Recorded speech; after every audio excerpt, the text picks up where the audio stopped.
So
you're the everything else. I'm good.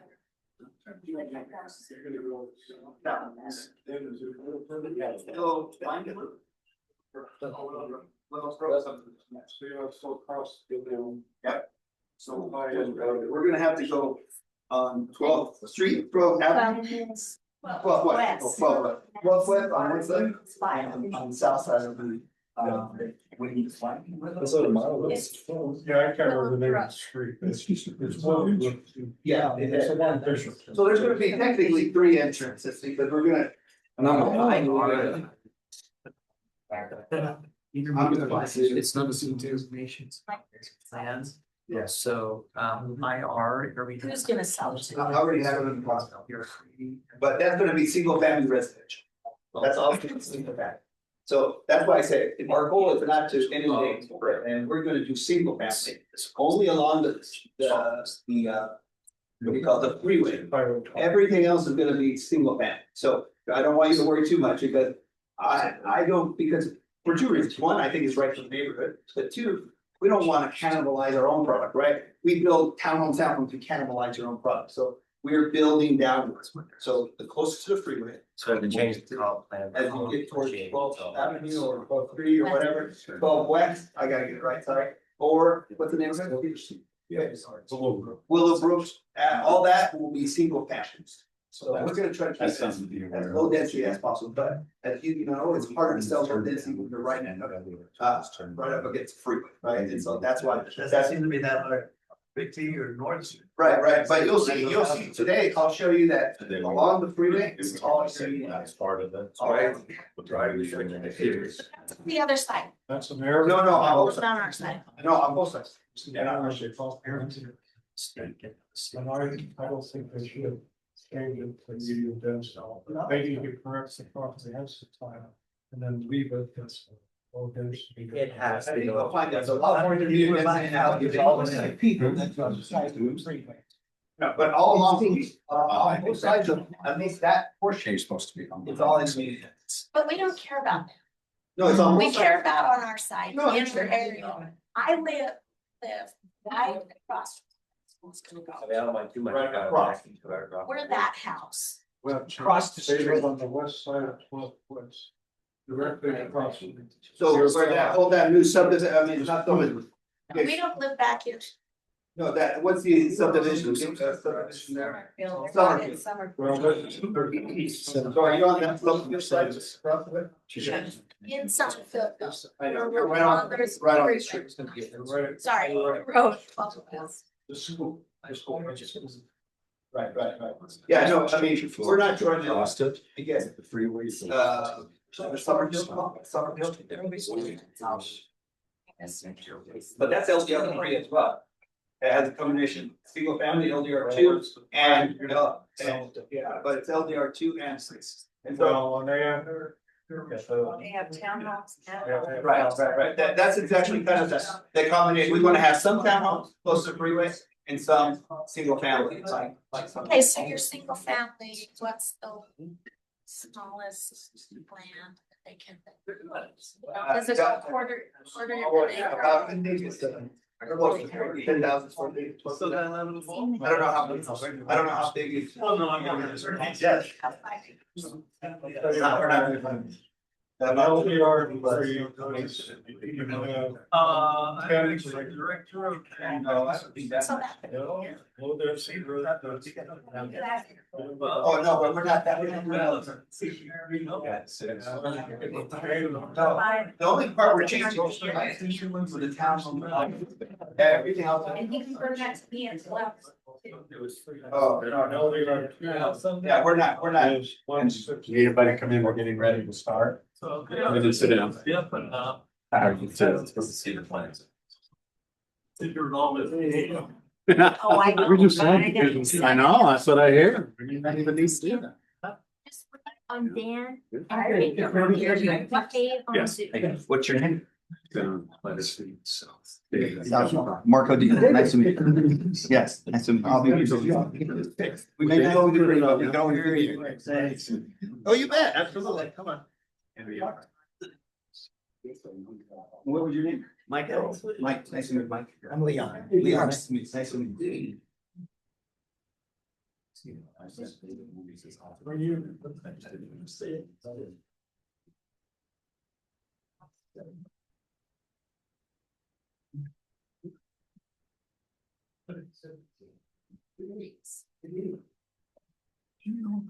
Thank you.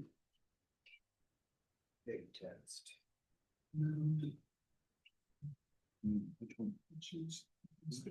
Oh, is that the one? The one that's.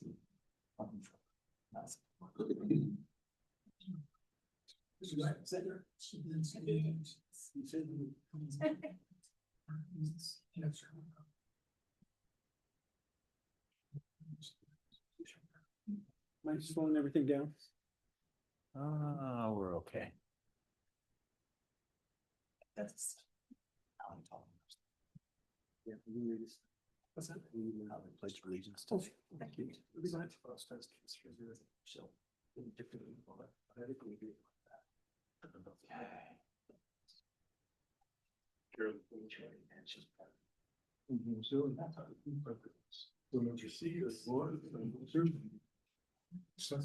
Okay, I think we'll go ahead and open our planning and zoning meeting today. Welcome, everybody. We will have a pledge of allegiance led by Commissioner Hannah.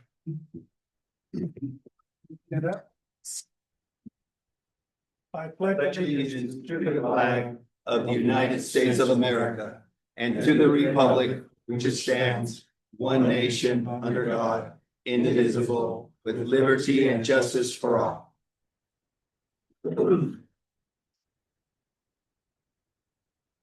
Thank you. Let's go ahead and do a roll call. Randall Kempton. Here. Sally Smith. Aaron Richards. Jim Lawrence. Here. Bruce Casper. McKay Francis. Here. Brian Thackeray. Here. Vern Muir. Here. Dan Hanna. Here. Tammy Geddes. Here. Okay, thank you. We need a motion to approve the planning and zoning minutes for November 20th. It's been a little while. 2025. Do we have a motion to approve or deny the minutes from our last meeting? I'll make a motion to approve the planning and zoning minutes from the November 20th meeting. Okay, we have a motion. Do we have a second? I'll second it. Motion and a second, all in favor? Aye. Aye. Any opposed?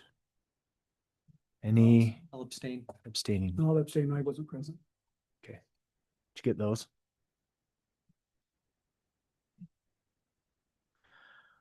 All right, our first item today is the Juniper Commons plat. And we'll turn the time to Alan to do the presentation for us today.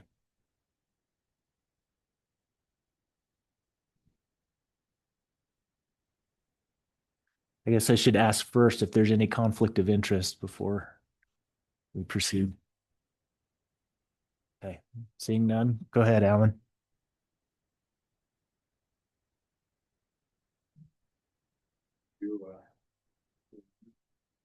Property is located, just off of 7th South Yellowstone, right around that, church house in there, so you're seeing where it's at.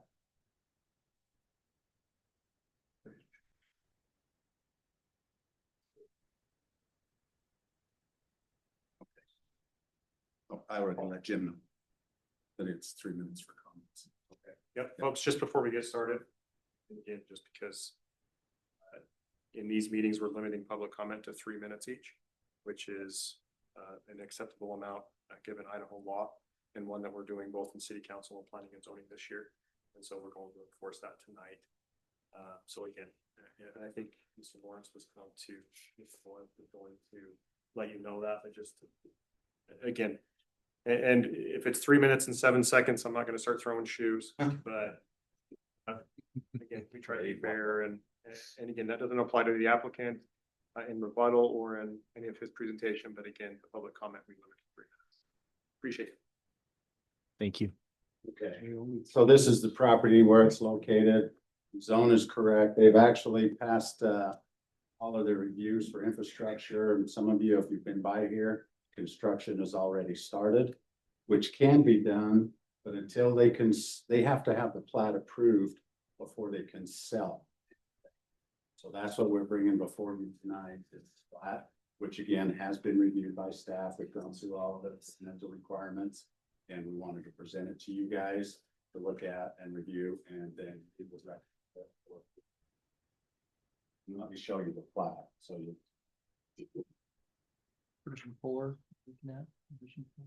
So this is page 1. So the area we're talking about, this is staying the same. We're only platting this section in here. These are fourplexes that are going in. The road will be built out. It's phased, so there'll be phases, but as it's completed moving forward, that road will be completed. They do not have to have a second exit because they meet the requirements of the fire department, but they're building that for future development when, if it gets higher, then they would have to put that road off through to some. So this is the one that has been presented to you. At this point, I would just say, do you have any questions on this? I have a question. Sure. Will you go back to the map before this? Can you give me, when I looked it up, I thought it was close to like Green Gables. Am I wrong? I don't know Like- what Green Gables is. Oh, it's a, is it further north? When I plugged it into the Google map, it showed me Green Gables. Okay. So do we know where? This is Spotify here. Okay, And then- okay, this isn't a totally separate spot then. Yeah, middle school. Okay, okay, We have okay, Middle school here for Madison. okay, thank you. Sun Pro is located here. This Okay. is, I don't remember the state now. It used to be the Western State, Rexburg West, but now I think it's a different one. Yeah, so this location here, the roundabout has not been completed. Come in here. It will not be completed at this time. Again, it's not required. There will be some modifications to this road, as you've seen in the plat. It'll curve in and make a 90-degree connection. We don't like angle ones. It makes it difficult to look back over your shoulder. Is that already been Let's be down that road. Okay, and then just to the north of it, what is that just to the very north of it then? This here will be an empty lot. It is part of the existing plat that is there. And so it stayed the same. The owner that has that hasn't come forward with what he wants to do yet with that. It's the only thing we're dealing with is this parcel down here. Okay, Thanks. And it is one where they'll be able to sell each building individually. There is an HOA, and there will be common areas to take care of all of the rest of that. Maintain it, upkeep, all of those things.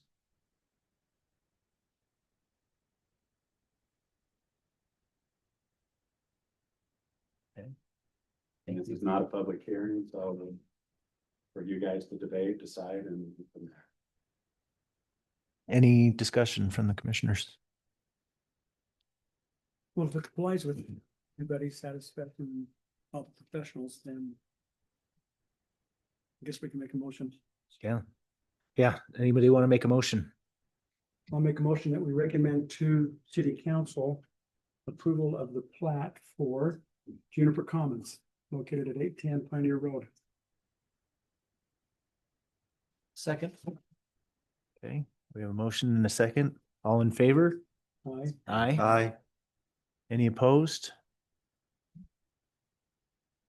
Okay, Can I get Motion. clarification on who seconded it? What's that? Randall. Randall. Okay, the motion carries. All right, we'll next move to our public hearings portion of the meeting. We'll start with the public hearing for the Diaz Birch property comp plan change from LR to IR. Are there any conflicts of interests before we proceed? You want to specify that that conflict is with us? Yeah, any conflict of interest with the commissioners? Okay, seeing none, we'll turn the time, Alan, to you for presentation. Okay, I'm just pulling everything up so we have it all in front of us.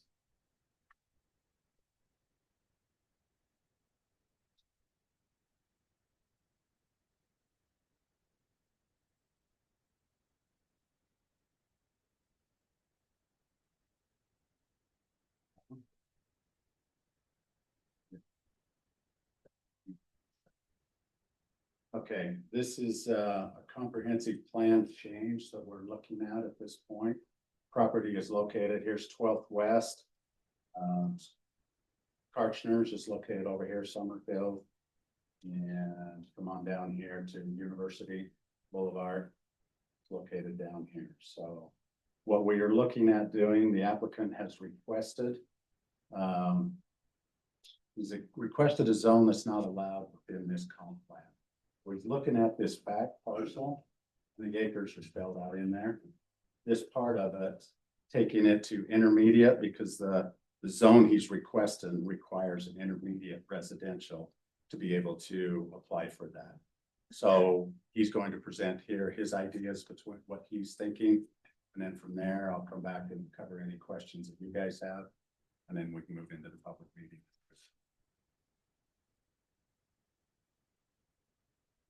First of all, thank you very much, and thank you for everybody that's come and we're trying to give you a sense of what we're trying to do. This is an interesting property because most of the time, that whole property would have one zone.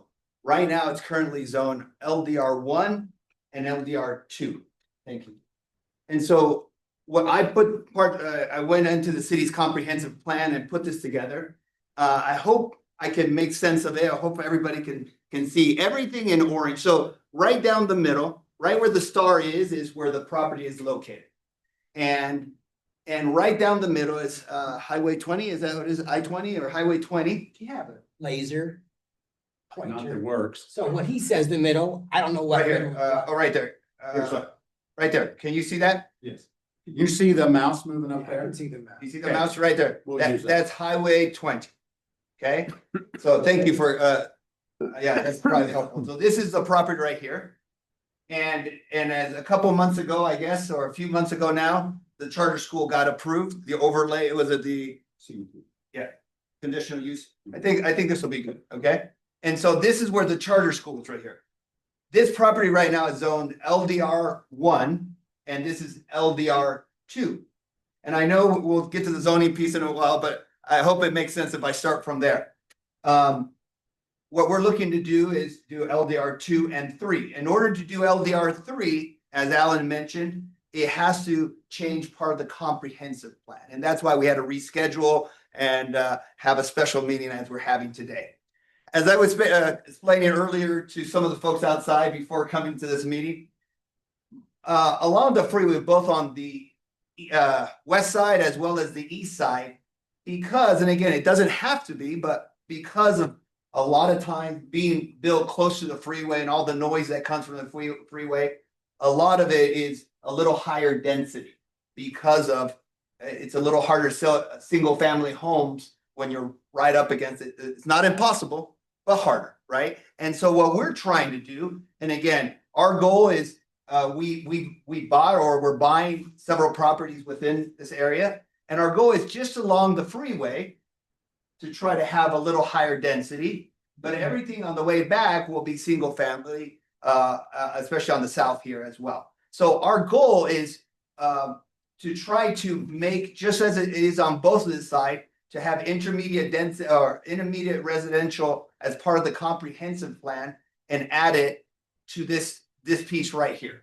So that is, again, our goal right along just that. In terms of acreage, I've been asked, so the whole Birch property, right? The whole Birch property is about 25 acres.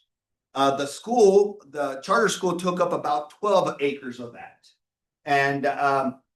And so right now, approximately 6 acres, 6.5 acres, would you say, is what we're looking, about half of that to do LDR3, or in order to do LDR3 along the freeway, we'd have to increase this to an intermediate density or immediate residential comprehensive plan. Am I saying that right? And so that's our goal right now. Like I said, our goal is to start there and then work down. And so as we get closer to 12, they will be single family residential units is what we're planning on doing. So that in a nutshell is what we're trying to accomplish. I'll have more to say. Can I show the zoning map as well? No, not at this point. Okay, sorry. So do you have any questions for me?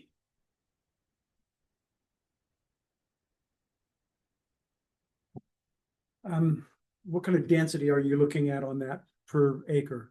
I think it's 10 units an acre. Yes, 10 units an acre. On 3.5 acres? No, it's about 6.5 acres. 6.5 acres. Sorry, it's 6.5 acres. So we're looking at approximately 65. I think we have 58 units, to tell you the truth. Well, 58 units. Yeah, so maybe about 9 and a change, but it allows us to go up to 10 acres or 10 units an acre. That doesn't mean we have to use it all, but it allows us to go that high. And so I think we're less than that.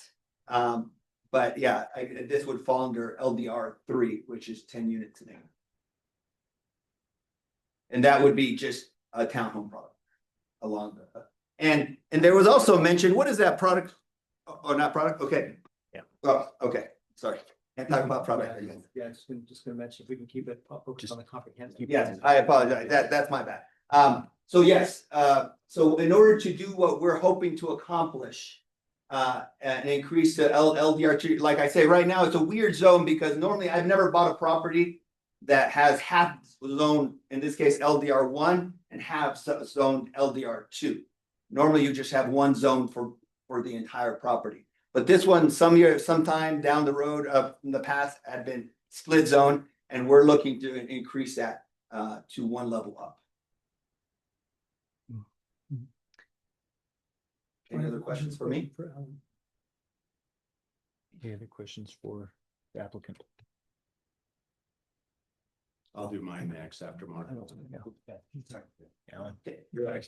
Thank you. Thank you. Thank you.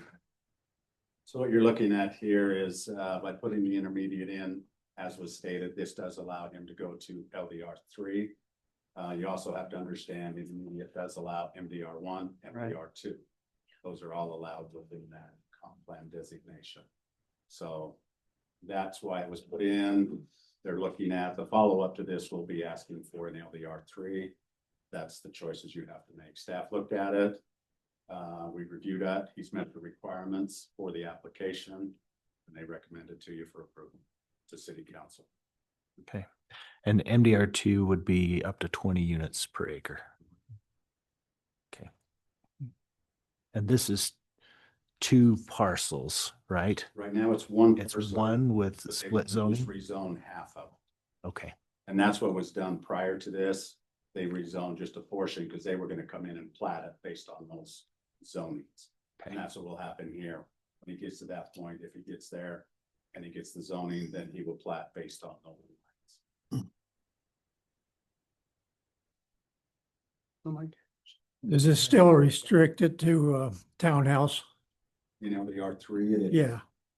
But I think Alan's point and what we need to consider is that when we change the comprehensive plan, anything that's allowed in that comprehensive plan could be requested in the future. For example, someone could come in and Mr. Diaz could sell the property and say, we would like to apply for an MDR1 or MDR2 designation. Yeah. So we have to consider all, that doesn't mean we have to grant that change, but it could come before us. But that's in my mind, that's what we need to consider when we say comprehensive plan change. Anything that's allowable in that comprehensive plan, we need to consider as a possibility in the future. It's Can you focus in on that parcel and the properties south of it and enlarge it a little bit to give us more of a scale?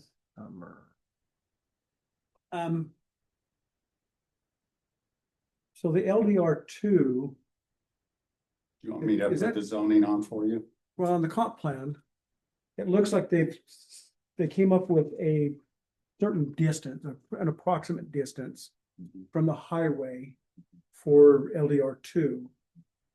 And so that's what all that division here, is it Meadows? Meadows. And it's LDR2, isn't it? 20 units per It acre? is MDR. that's MDR, yeah. It's medium density residential one. The Meadows? Yes. Yeah, and right now Yeah. we're just looking at Right. I'm just LR and IR. looking at the density though compared to, Put the zoning up. It is. Yeah, it's up right now. We've got LDR2 is marked on the green. That's what it is right now. Currently, this section, plan, it shows that It's IR. that's, Yeah, it's MDR2. Well, not the comp. comp plan, When we get it, let's go back a Let's go little back bit to so comp you guys plan. fully understand what we're talking I about. figured the comp plan just shows. That comp plan, this is what we envision the city. So the brown is, That's the intermediate. That would Yeah. allow the LDR3, MDR1, MDR2. okay, but not 3. LDR3, there is no MDR3. So we're being asked to create an MDR3? No, No. it's just Zoning that go would be from here to applicable here. in LDR3, So which is the lowest when we designation change in it, your it can go intermediate. all the way up to medium residential 2. They can't, there's no 3. So they'd have to go to high density if they want to go any further than that, which Can we just change it from that to this? We'll consider. Consider the zone change later. yeah, that's the Now we're next thing only on the considering budget. Now, it's just comp plan. Well, I'm just trying to see the consistency of the comp plan and how it affects this property and how it affects the property north and south of it. So, Yeah. wait, Because it is, if we grant this exception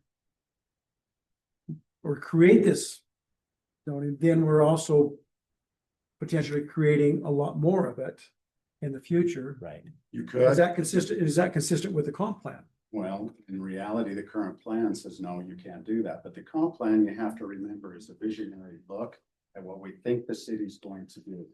It's not adopting, it's not a zone, it's not required.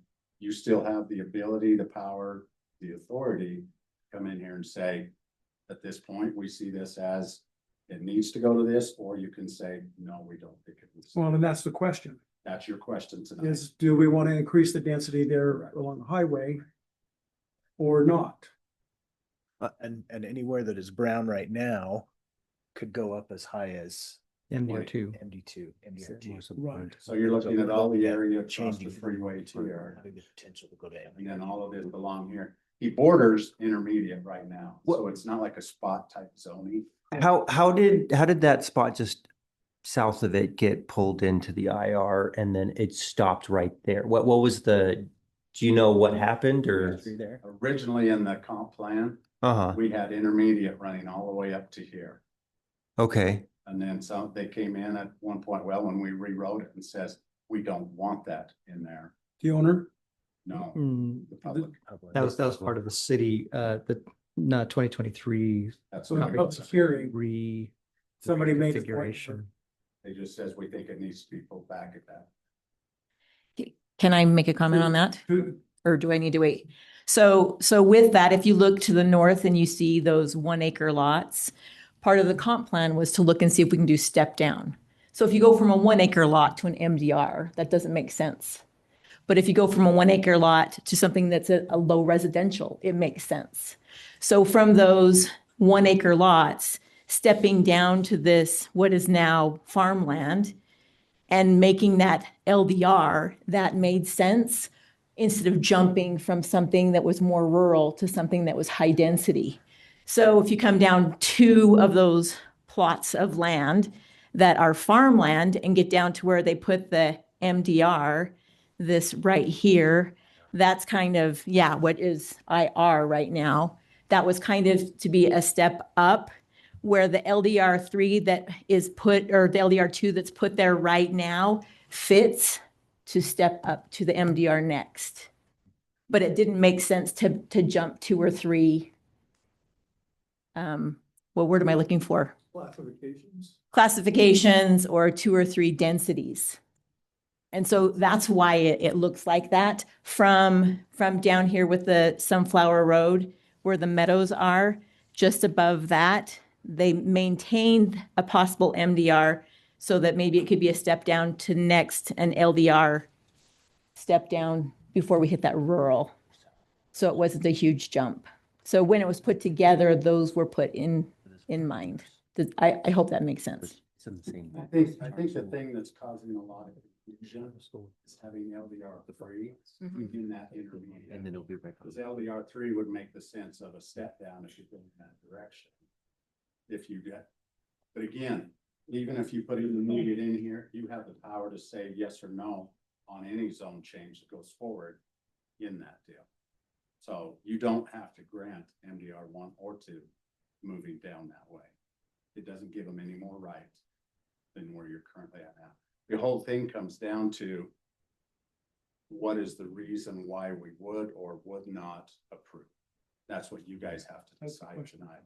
If you look at it, you have MDR and you have HDR zoning just across the freeway, which it borders. So then again, LDR3 is a step down from that. So the thing that we need to look at though is if we do change it to IR, we need to look at the highest amount of density possible that we're saying okay and yes to that. That's And correct. you have the right to. That's correct. It's still a part of it though. We need to remember that. Part of it. Okay. Do, As yes. as it is right now, they can't request that zoning. Right. Without a conflict. Without LDR2 is the highest. That's correct. If you leave it alone. So the higher density on the east side of the highway, how many units per acre? You get into HDR1, you're up to 30 units to the acre. This is consistent then with, Oh, that's high density. What happened is the map got changed and they already existed as HDR1 because they didn't want more HDR1 coming in. So there are others that are grandfathered in that are actually high residential. See, that's why you look at this as it's not written in stone. This is a guiding document. It's to guide us down that road. Your zoning is locked in. When you give it a zone, it has to work within that zone unless somebody changes it. well, that's what I'm trying to wrap my arms around is the vision. Mhm. Are we going to be consistent with that earlier vision or are things changing to where we need to consider increasing the density there along the highway? All I can tell you is it's increasing and quite fast on the west side of the freeway. Right. Then you guys have to make that decision as if this is right. So this is a very small piece of property then to really, Yes. and would that potentially then would open the door for all of those properties south of that along the highway to request the same zone. But they already have that ability. They've already got, that's They already, have the ability. that's already intermediate. I mean, it looks consistent. And So so, then we keep you all in the same so range. maybe changing the comp plan is not inconsistent with No. the vision of that. Especially when you look at, I mean, the statement was made about building next to the freeway. You don't see very many single families built next to it. Doesn't say it won't, some do. But They did on some big wells out north of, yeah. And people are building single family homes there along the highway by They the golf are. course, but I think they have to discount quite a bit. Yeah. But again, that's a choice you guys have to make, and you have to see what fits best for the city and what's coming down the road. Comp plan, again, is not locked in. You can make those changes or you can turn them down. It's based on what do you think the right thing for the city? What do you see coming? And remember one thing, you have to have a solid reason for approving it or denying it. Because it can end up in lawsuits either way if we don't make sure our reasons are valid. so in your opinion, I don't get That- opinions. Well, I would suggest that we hear the public opinion. I would like to at this hear point. what the public has to say unless they have any other questions. Yeah. Then you ask their. Any other questions for Alan? I have one. So the charter school is going to make the road, do the road changes? Yes. Will, yes. I kind of thinking holistically here. So if we make this, we allow this and we move forward, will the access to that area be able to handle that? That's probably more a question for the zone change. I would plat. think. It's, well, it fits in it in the same deal, but again, you're getting into that point where you're going to have to come in and ask for a traffic impact study. That determines what happens to that road. Uh-huh. Whether it needs to be built bigger, needs to have more turning lanes, needs to have a stoplight. The traffic impact study weighs in on all of that. Yeah. So that's, again, as was stated, that's a little bit more zoning than plating. No, and I understand that. That's my only, I'm trying to think how to say this, is that with this, we are allowing more people to come in and out of the area.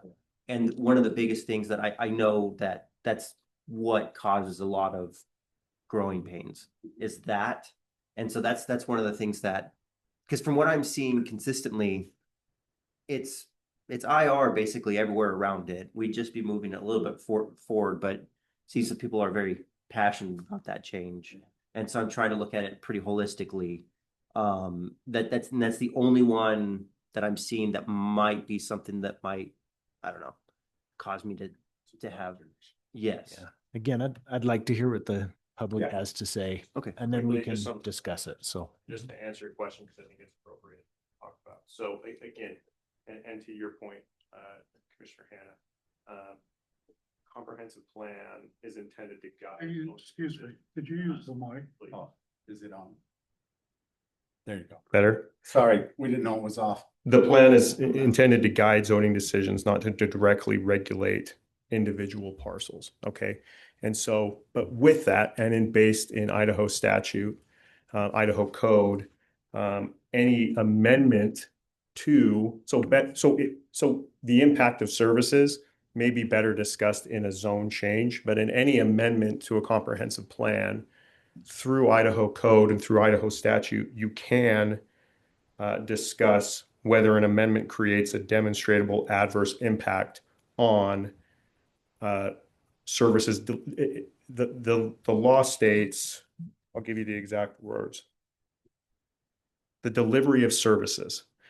Through case law, that's broken down to roads, utilities, schools, emergency services. Now, how is that grouped into a staff recommendation? Typically, when staff makes an approval or says, staff has looked at this, they are speaking with Public Works. They are speaking, mostly Public Works with the engineers, fire department. And that's why the city, so this is, I've been in at least two, I don't go to all of them.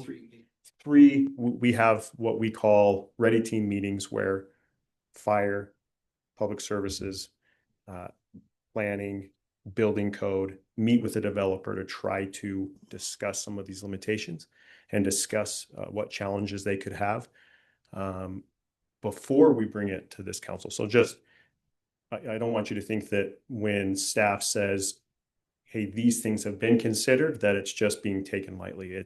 multiple meetings where these things are being flushed out. That doesn't mean though, again, that doesn't mean that you can't ask specific questions or consider the possible demonstrable adverse impacts on those services. So thought I'd clarify that. A question, Thank you. with respect to the comp plan as a visionary tool to kind of direct the future growth of a community. You want to look at the big picture of that. And this is requiring us to kind of zoom in on a very small parcel that does have potential to affect other parcels of land. And then it kind of has a tendency to go to against the way the comp plan is currently crafted. I think by its nature, any comp plan amendment would go against, because again, it's an amendment to the document. Right. And so it is to be viewed holistically, but again, when looking at those amendments, there are specific things that you can look at to deny or approve. And so it has to be based in reason and a factual basis, whether to approve or deny. So my question for me is whether or not this is a radical change. Or if it's a change that's quite consistent Yeah, with good planning. a very subjective, a radical change. And again, you want to spend a lot of money, get 2 or 3 of my colleagues and myself in a room, and within 10 minutes, you'll want to bash your head in the wall and leave. But we'll sit there and debate what radical means. And that's even before we bring a judge in. And then it's just like, it's getting in a cab with no clear destination and the tolls just running the whole time. And the only person getting rich are the lawyers. So. But not me, because I am a simple civil servant. Okay. So we'll move to the public input portion, but before I open that, a few things. Again, 3 minutes. Limit your comments to 3 minutes. If someone else has already made a comment that is the same as what you're going to say, just say that you agree with what they said instead of repeating some of those things to help with that. We'll ask you to state your name and address, and we'll start with those who are in favor, and then we'll move to those that are neutral, and then finally those who are against. So with that, we'll open the public input portion, and those who are in favor.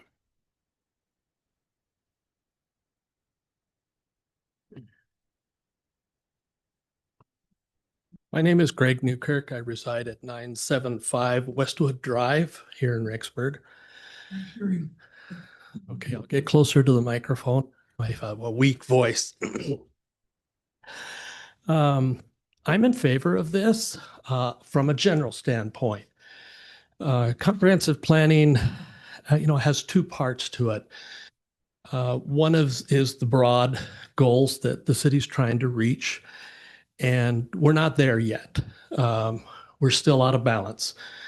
There is a lot of single family zoning and comprehensive planning throughout the city, but not yet an adequate amount of higher density. When I say higher density, I mean duplexes on up, townhouses, things like that.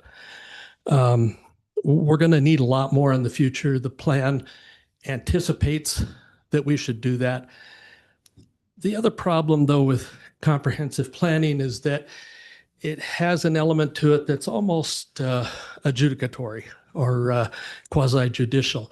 It looks like a zoning instrument where we begin to draw lines rather than having fuzzy areas. And that's where it becomes conflicted, difficult to understand. We begin to lose the broader concept. This location here, it's close into town, into the downtown. It's within a mile or so of the downtown. We do see a lot of density there. It's along the freeway. 12th West is going to become a big road. It's just a fact. It's going to become a big road. It's going to be 5 lanes, center turn lane, 2 lanes going in each direction. And that's without my even talking to any engineers. It's just, give it 20 years, 30 years, 40 years, it's just going to happen. And the density is going to continue to move in this direction. And I think it's better to deal with these issues now rather than later. Because part of what we're doing now, because we kicked this thing down the road, now we're fussing around with small little parcels.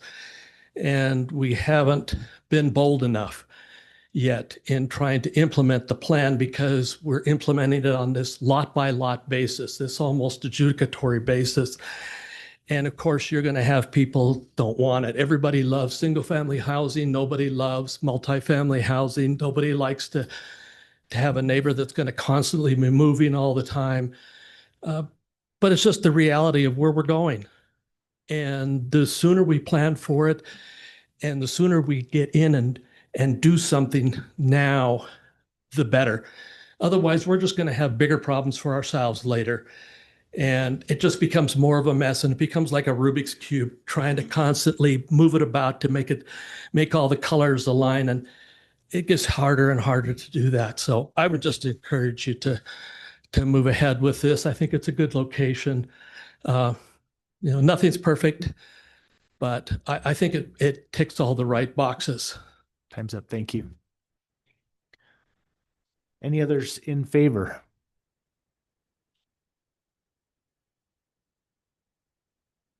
Seeing none, we'll move to those who are neutral. Are there any who are neutral?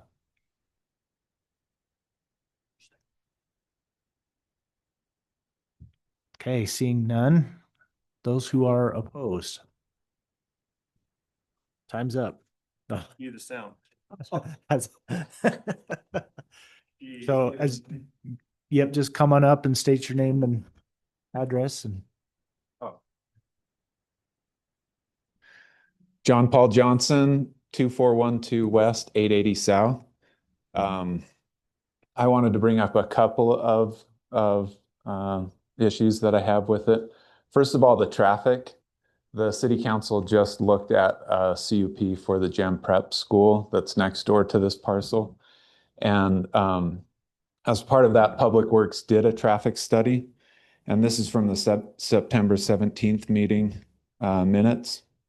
It says, Public Works Director Davidson presented the traffic impact study for the proposed Gem Prep charter school.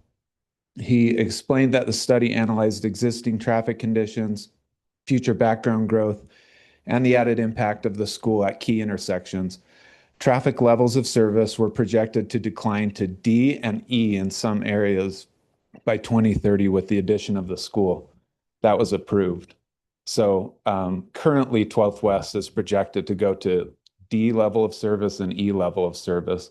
So I think there's a really good argument that putting higher density than is currently, taken into account in that study would be a huge negative impact.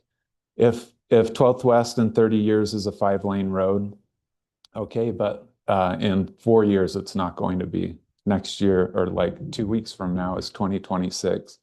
This is by 2030, it's supposed to get to D level and E level. The other thing that I would say is it's not quite right to say that this is right next to a lot of other medium density in the comp plan, or intermediate. I think it's called intermediate. This is west of the highway, and there's just not good connectivity. There are not good ways to get across the highway. And so having higher density on the east side of the highway, you have more ways to get into downtown. But this just, you're separated by that highway. It's a physical barrier unless you want to be like a daredevil and cross the road somewhere that there's no crossing, and you'll get arrested. So the traffic is the main concern. I don't think we have the traffic infrastructure to go to any higher comprehensive plan or zoning. And sorry, one more thing about the comprehensive plan. It's never made sense to me why you get the public's input. You have dozens of people, I wish it was hundreds, that came out and said, this is what we see for the community. And then you get one person who says, you need to change this for me. I own this land and you need to change it. I just don't think that's right. I don't think you should disregard the opinion of the public who were involved in making that comprehensive plan. Thank you. Thank you. Just so the commissioners know, I don't know if you know, but level of service F is gridlock. So, you know, A is free flowing. My name is Brent Harris. I live at 1125 Woodison Lane in Rexburg. First of all, I'd like to say LDR3 should not be an intermediate residential. And I think Alan agrees with that. They didn't realize that was in a comprehensive plan. It should be a low density residential because it's low density. So that problem should be corrected before we change the comprehensive plan to allow intermediate or medium residential in low density areas. I think that should be changed before you change this to medium residential. And like Mrs. Geddes said, it's different to the north. If you approve this, then the Bertina Steiner family property just north of it, which borders my place, along the freeway, they'll build medium density, which could be up to, you said 30, 20 or 30. So we'll have it all along there. And like Mr. Johnson said, it's different on the west side of the freeway. And the logic of having that low density residential, we don't have a lot of low density residential areas near our town. The apartments and high density is taken over. So I think that's one thing. And if you set a precedent by changing this, then that you're going to have a hard time denying the Steiner family when they want it changed. So I think that's the biggest comment I have as far as the comprehensive plan change. And also the fellow who spoke in favor said we shouldn't do parcel by parcel. We should have a plan. And I think the city, and I don't blame the city, when BYU-I was created, they were caught, it was unexpected. And a lot of mistakes were made as far as where apartments went and so on. But we now have a plan. We ought to abide by that plan to the best of our ability. I know there are exceptions. It's a guideline. But I think the first step would be to correct the problem in the comprehensive plan so that it remains low density, not change it to medium density. Thank you. Thank you.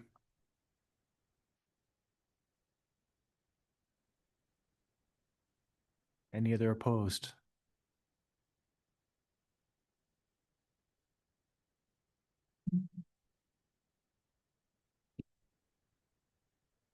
My name's Juan Southwick. 375 South, 12th West. I own property that is adjacent to this property to the south. I know that whole area, it looks like a big empty agricultural area, vacant property, and it's going to develop in some way. But we need to have a plan for that development. There's multiple owners of that property, and it sounds like the Mr. Diaz is talking to or arranging for that property to be developed together, which would be a good thing. But to approve now this change that's before you for the comprehensive plan, I think is premature. We need to have a bigger vision as we approach what's going to happen in that area. We don't need a traffic study to know that if you put higher density dwellings in there, it's going to impact dwellings southwest, and we don't have enough east-west options. This comprehensive plan, we worked on it for a long time as the public. And this rural residential neighborhood that we live in is something we cherish. We think it's one of the best parts of Rexburg to have the kind of a residential area that we live in, and we're very loath to see it change. The idea that the Meadows type development along the freeway is a good idea only makes sense for the developers' financial and being able to sell the property. But people will buy up next to the freeway, and it may have to be discounted some, but we think that's better than the additional congestion. And the changing of the character of our rural residential neighborhood that is so.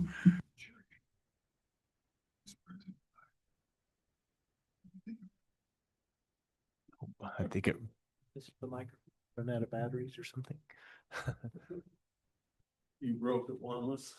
That doesn't mean it's the end of public comment.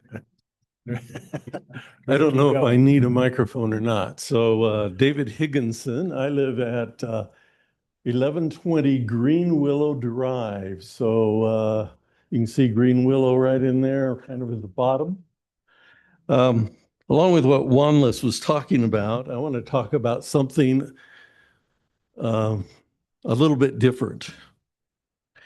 During the past meetings of the council and the Planning and Zoning Committee, I had the opportunity of appearing before you when the charter school was presented.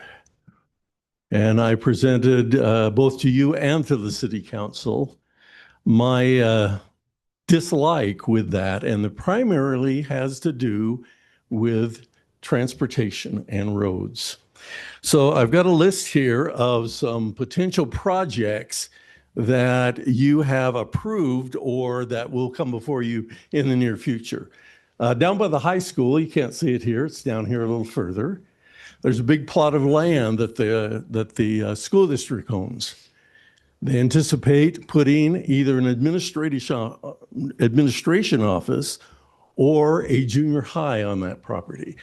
That's going to add hundreds of cars to this road.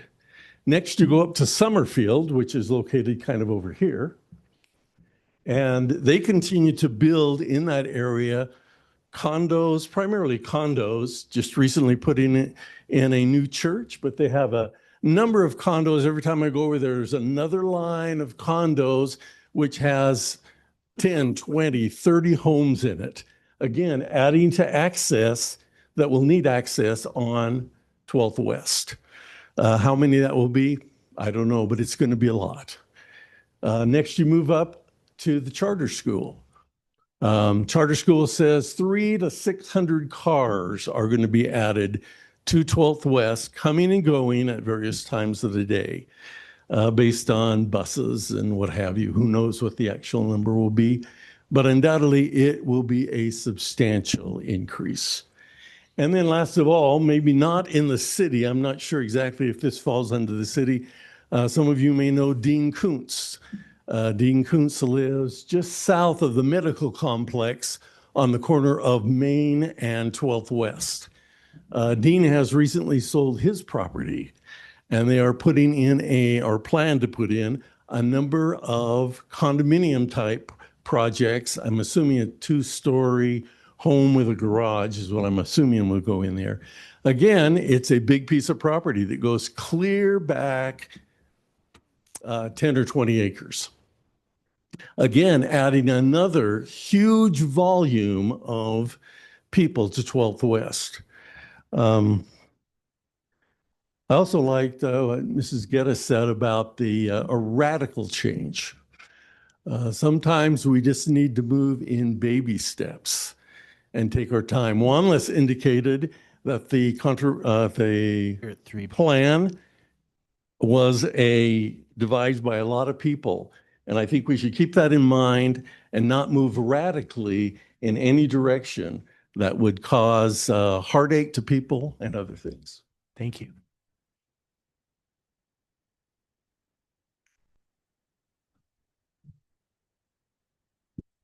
My name is Kathy Parson, and with my husband, live on 298 South 12th West, exactly across the road from this, to the west, across from 12th West. And we've lived there 43 years. We have seen massive traffic changes. And I like what Mr. Hannah said. It's a little bit, I vote absolutely no to change this to a 3, whatever that was, from what it is right now. Because the traffic, I think, would be just immense.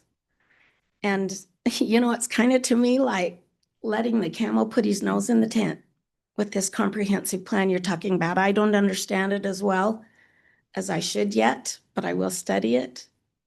I think the traffic already is just way a lot. Anyway, thanks. Thank you.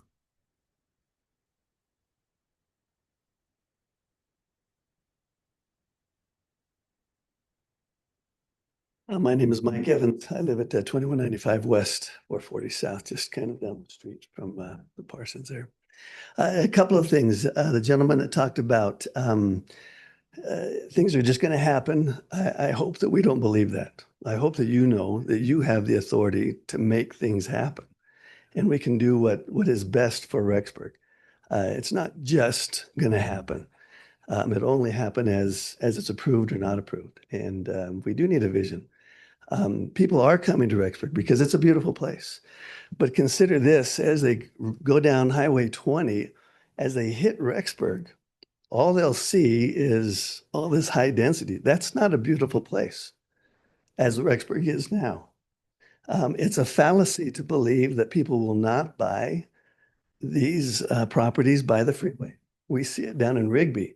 We see it north of the golf course there. We see the temple that's up there. If they have to come down in price, as Wanless was saying, so be it. But this decision shouldn't be about price. This decision is about the beauty and the vision of what we want Rexburg to be. And it's a beautiful city. And we can keep it that way if we work it in the way that it should. Thank you. Thank you.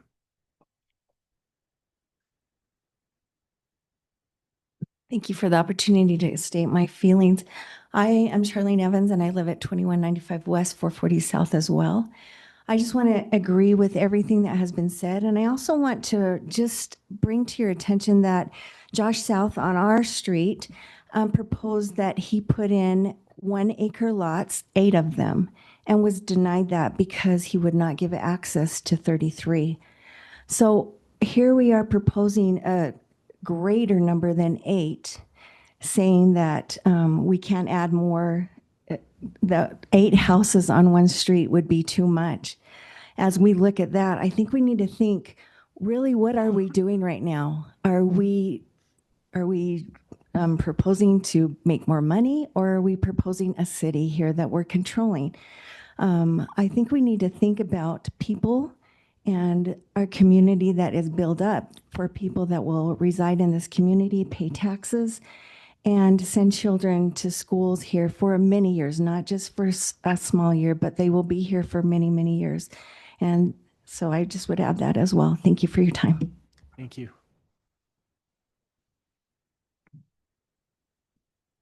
So I'm Doug Thompson and I live at 1053 Whittison Lane. So I'm in the 1 acre lots. I just want to express basically ditto to what has been said.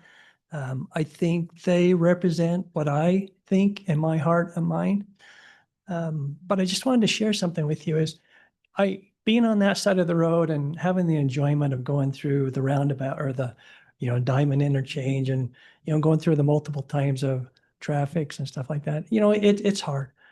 But what makes me proud is I think, here we trust you guys, but there's this beautiful sign that says Rexburg, a family community. And I think if you think about that and you think about us that have proposed before to keep the comprehensive plan so that we can have more of that style of community, I think it'll be well. Thank you.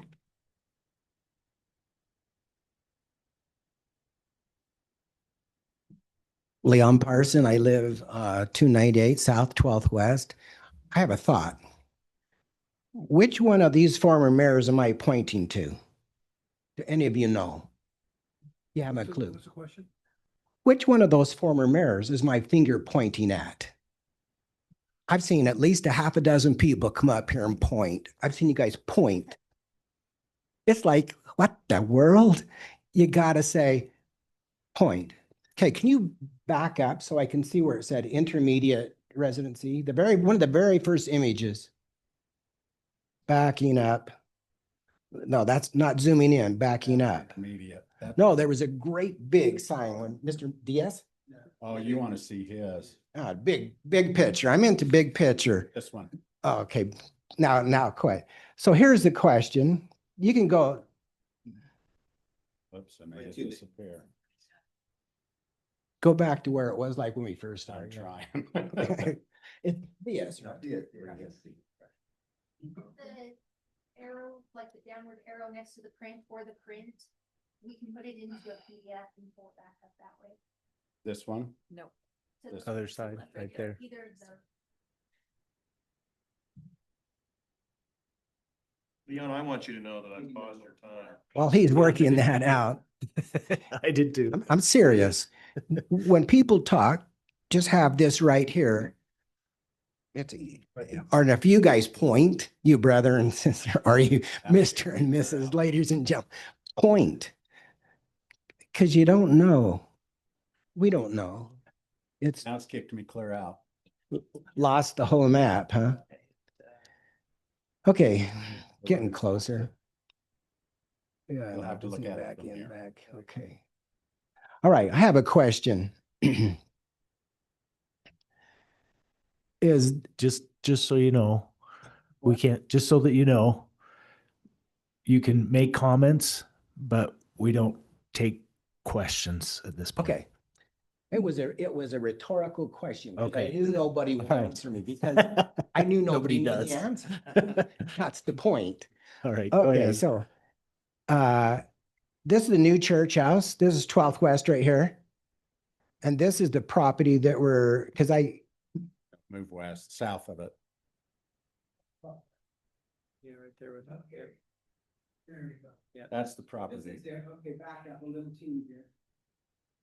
All right, so here's our house right here. We've lived there 43 years. We've already lost some of our driveway. We've lost some of our yard. I had a head gate to water my garden. When they widened the street, they says, oh, well, we'll fix it. Now I have a manhole. I have a manhole cover. I cannot water my garden. They cut it right off. Okay, here's I'm gonna say a bigger picture. With all due respect, I really appreciate what you're saying, and I appreciated what you said out here. Your intent is not to cannibalize yourself. I appreciate how you said that. And he wants to have single dwelling as much as he can. Boy, I appreciate that kind of language. The bigger picture is this little teeny thing here, what I understand is all of this is going to be rezoned. Am I correct? No. it's not. More dense. We're only talking about this little tiny 6-acre thing. Okay, so the thing is, eventually, this street, I'm assuming everybody that's talked about the traffic, it is real problem. And even if we go 3 lanes, it'd be better than 5. 5 takes out 21 feet of our front yard, our fence, our shed, our trees. We put 43 years landscaping, and when you widen the road, it goes like my head gate. Now I get a manhole. I get pavement. Okay, consider the bigger picture is that, and that's the traffic. Consider opening up 7 South. Because even those, I love, by the way, I love those diamond puppies. I actually really enjoy them. I think they're cool. But pretty soon, they're not going to help. Okay. you're gonna get backed up, traffic coming and going. Just open up 7th South. I know it takes a whole bunch of money, but it solves problems. There's a big picture, there's a big profit, and there's a bigger problem. And looking at the big picture, like Mr. Hannah said, I think I heard you say big picture. I think I heard you say that. That's prudent. Look at the big picture to avoid the bigger problems rather than putting out fires. Thanks so much for your time. And I'll just leave this here. I hope that made sense. I'll give it back.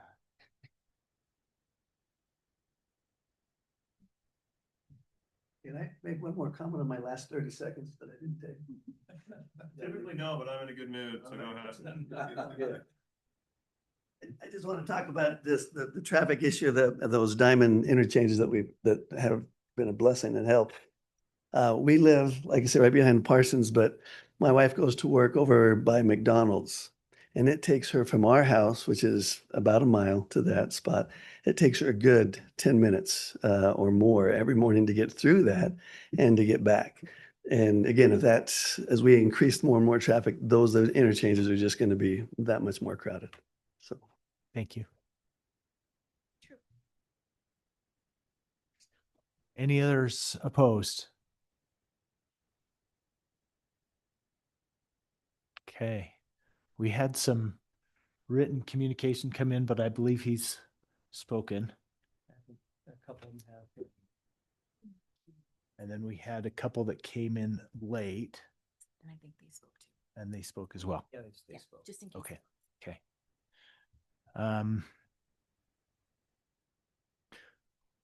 So we'll give some time to the applicant for rebuttal.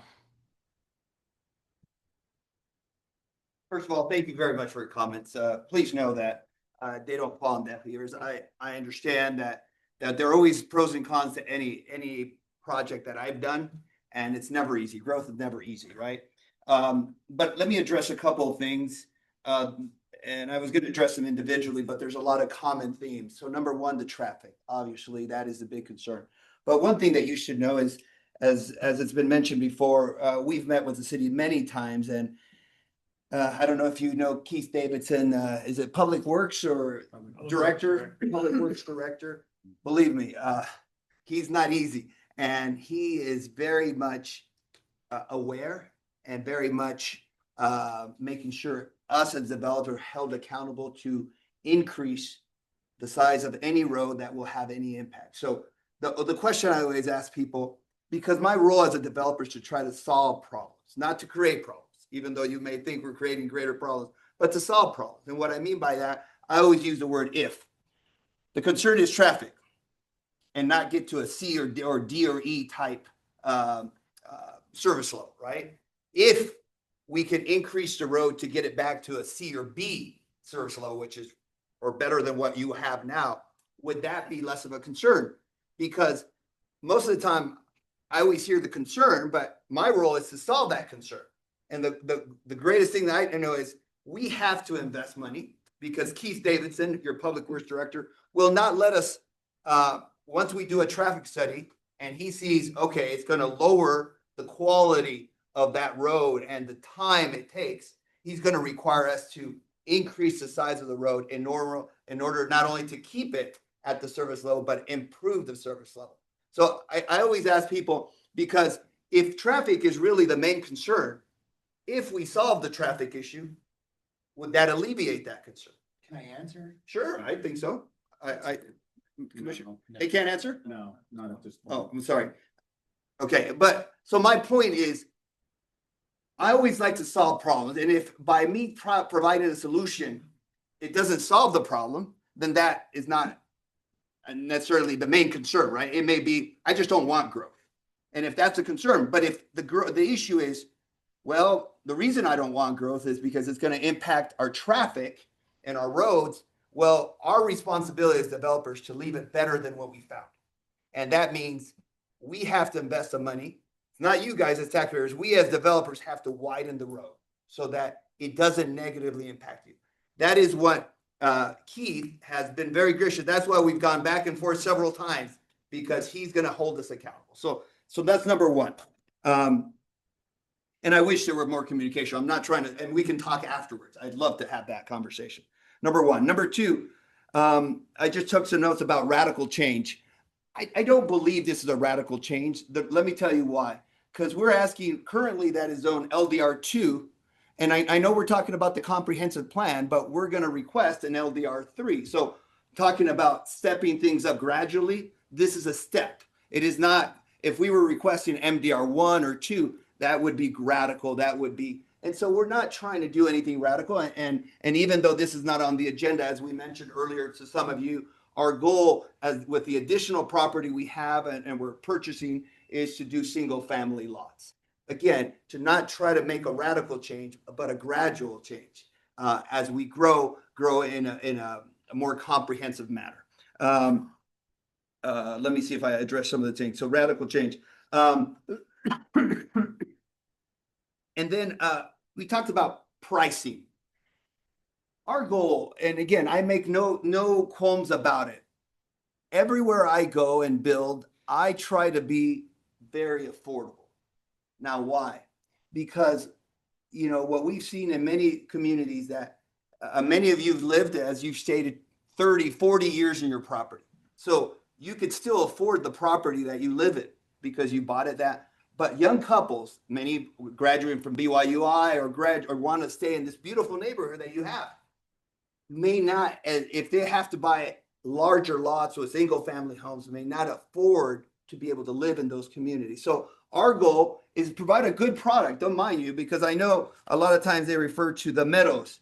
And I've heard that from day one. The Meadows is bad. The Meadows is not taken care of. And we don't like the Meadows.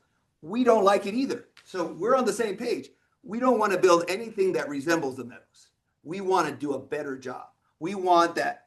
Affordability doesn't mean bad. Affordability means a good price home that people could afford, and young couples. And many of you, not that I'm aging, I'm old as well, but probably when you were starting, you wish there was an affordable home that you can buy and get out of your parents' basement or get out of a rental. And that's what all our product is a rental product. And we believe that there's pride in home ownership. So I make no apologies about affordability, but affordability in my mind is not a bad product. And then the final thing I say is whether you approve this or, excuse me, commissioners, whether you approve this or not, we want to continue. We want to build in that area and we want to work with the community in order to build. It may not be exactly what I want. It may not be exactly, but find that dialogue because I don't see this as an adversarial it's a learning process for me. You've taught me a lot. I've taken some notes and I want to be able to solve these problems. It's not my way. It's not, or the highway.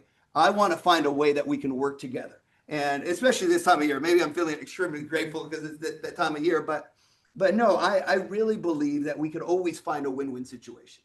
And I know a lot of you have been in this community and I'm new to your community, but I want to learn from what your concerns are, solve as many of them as I can, because there will be things that no matter what I do and no matter how much I invest, many of you might say, I still don't want growth. And that's okay. And I respectfully will agree to disagree sometimes.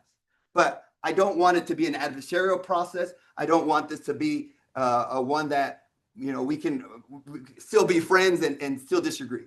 But I hope that I can address some of the issues. And I'm willing to say as long as I need to afterwards to be able to hear and hopefully try to address some of those concerns. So commissioners, thank you very much for your time. And maybe I'll have to come back for the rezone process, but that's all I have for the comprehensive plan. All right. Thank you. We'll go ahead and close the public input portion of the hearing. And I'll just say, thank you. It's good to hear what you have to say. And we just really appreciate you keeping it to the time. That was really great. So thank you. So with that, we'll open it to the commission for discussion.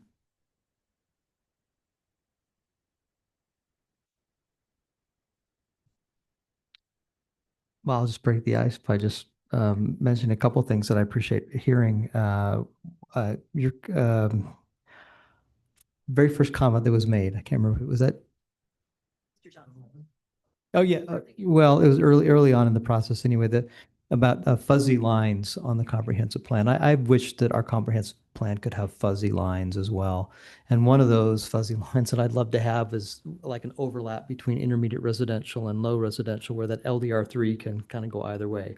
That's not unfortunately a thing we can solve tonight, but I just want to know, I heard that, and that's something that really resonates with me. I think it would solve a lot of problems here, but that's, I'll pause for now. I've got other things to say, but I don't want to.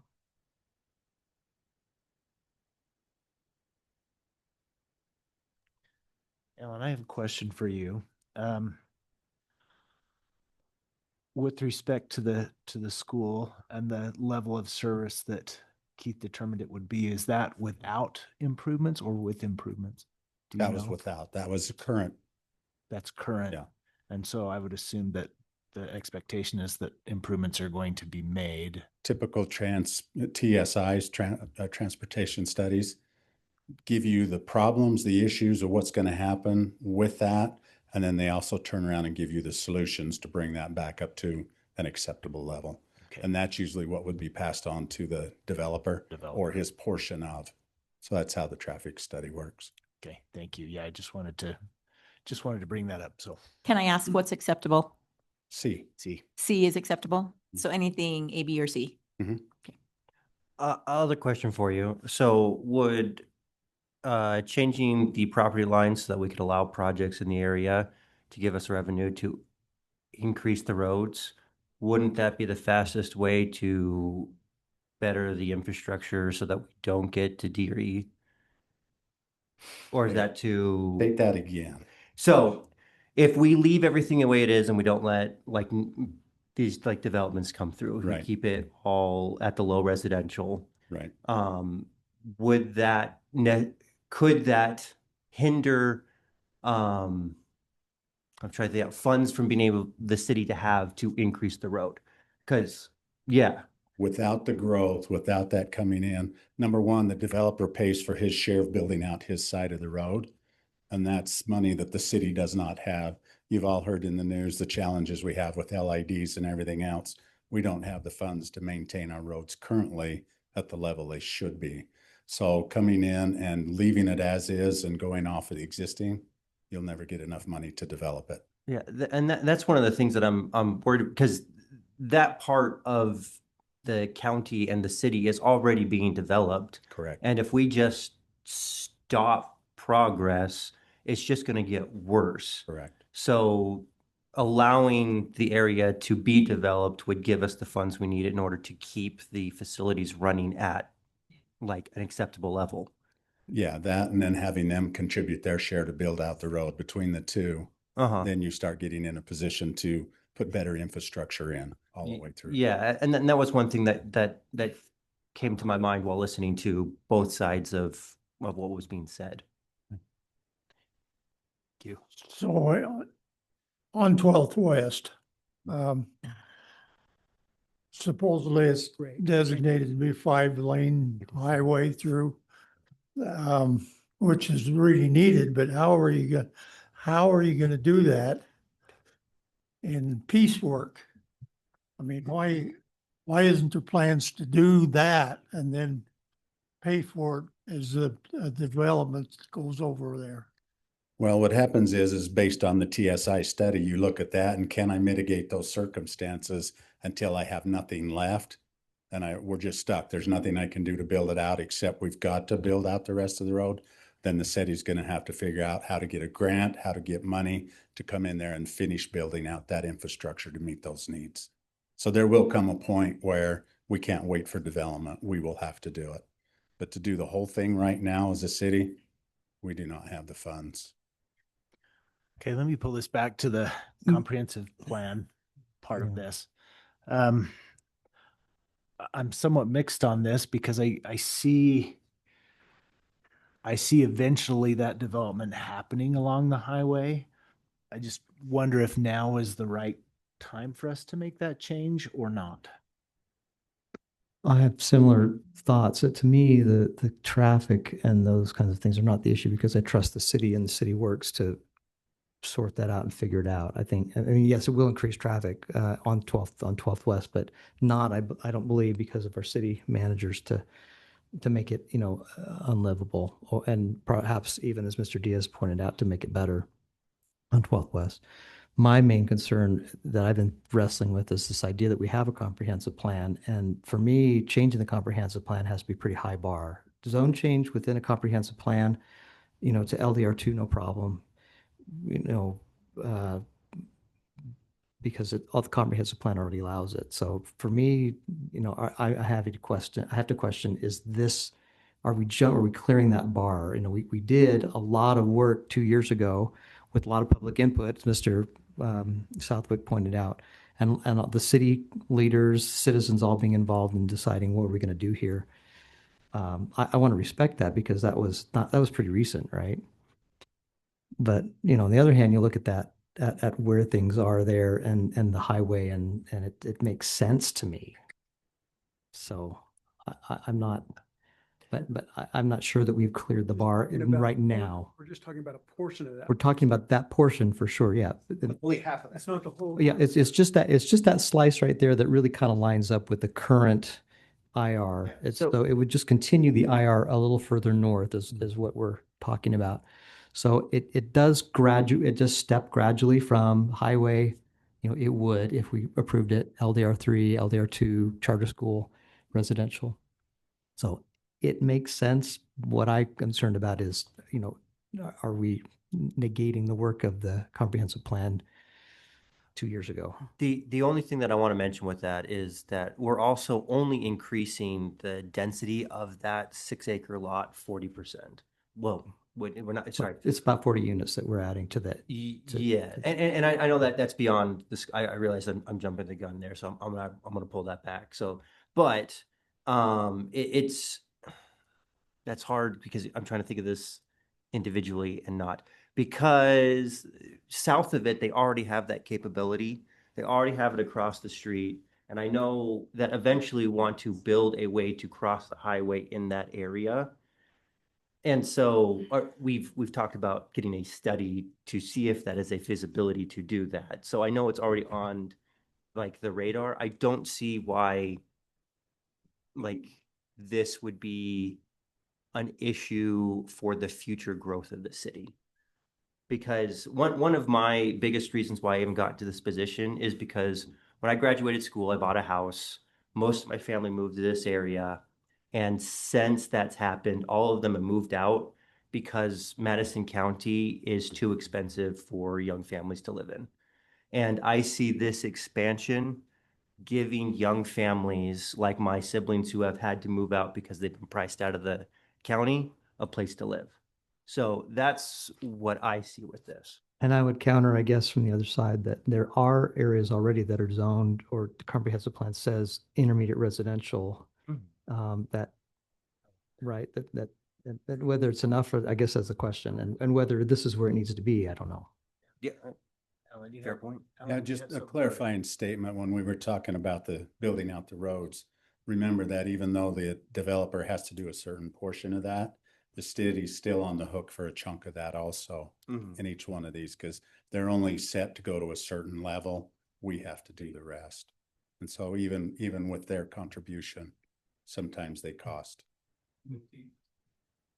So, Alan, I wrote down 3 things that I thought were kind of the meat of all of this. One is the traffic. And I appreciate very much Mr. Thackeray's talking about, it takes development, it takes growth in order for us to improve our infrastructure. Correct.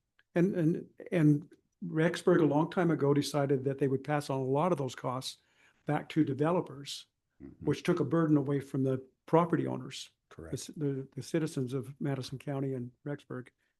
But would you just kind of articulate the role of P&Z? I've heard people say when we approve it, or they trust us to, what was the word, to, or that we have the authority, or that we're controlling, that we have control over what happens here. Would you kind of just clarify that? Let the board know kind of what our role is in all of this? Your job as P&Z Commission, you're the gatekeeper for the city council. Your place is to review, listen to testimony, look at all of the things that come in here, and then make that decision based on what the code says, what the comprehensive plan says, what you see happening in the city, what conditions are coming down the road. And then your job is to either make a recommendation to approve or make a recommendation to deny to city council. So you're a recommending body to them. They're the elected officials, they're the judicial, they're the ones that can say yes, no, and lock it into law. And they do have a history of not always agreeing.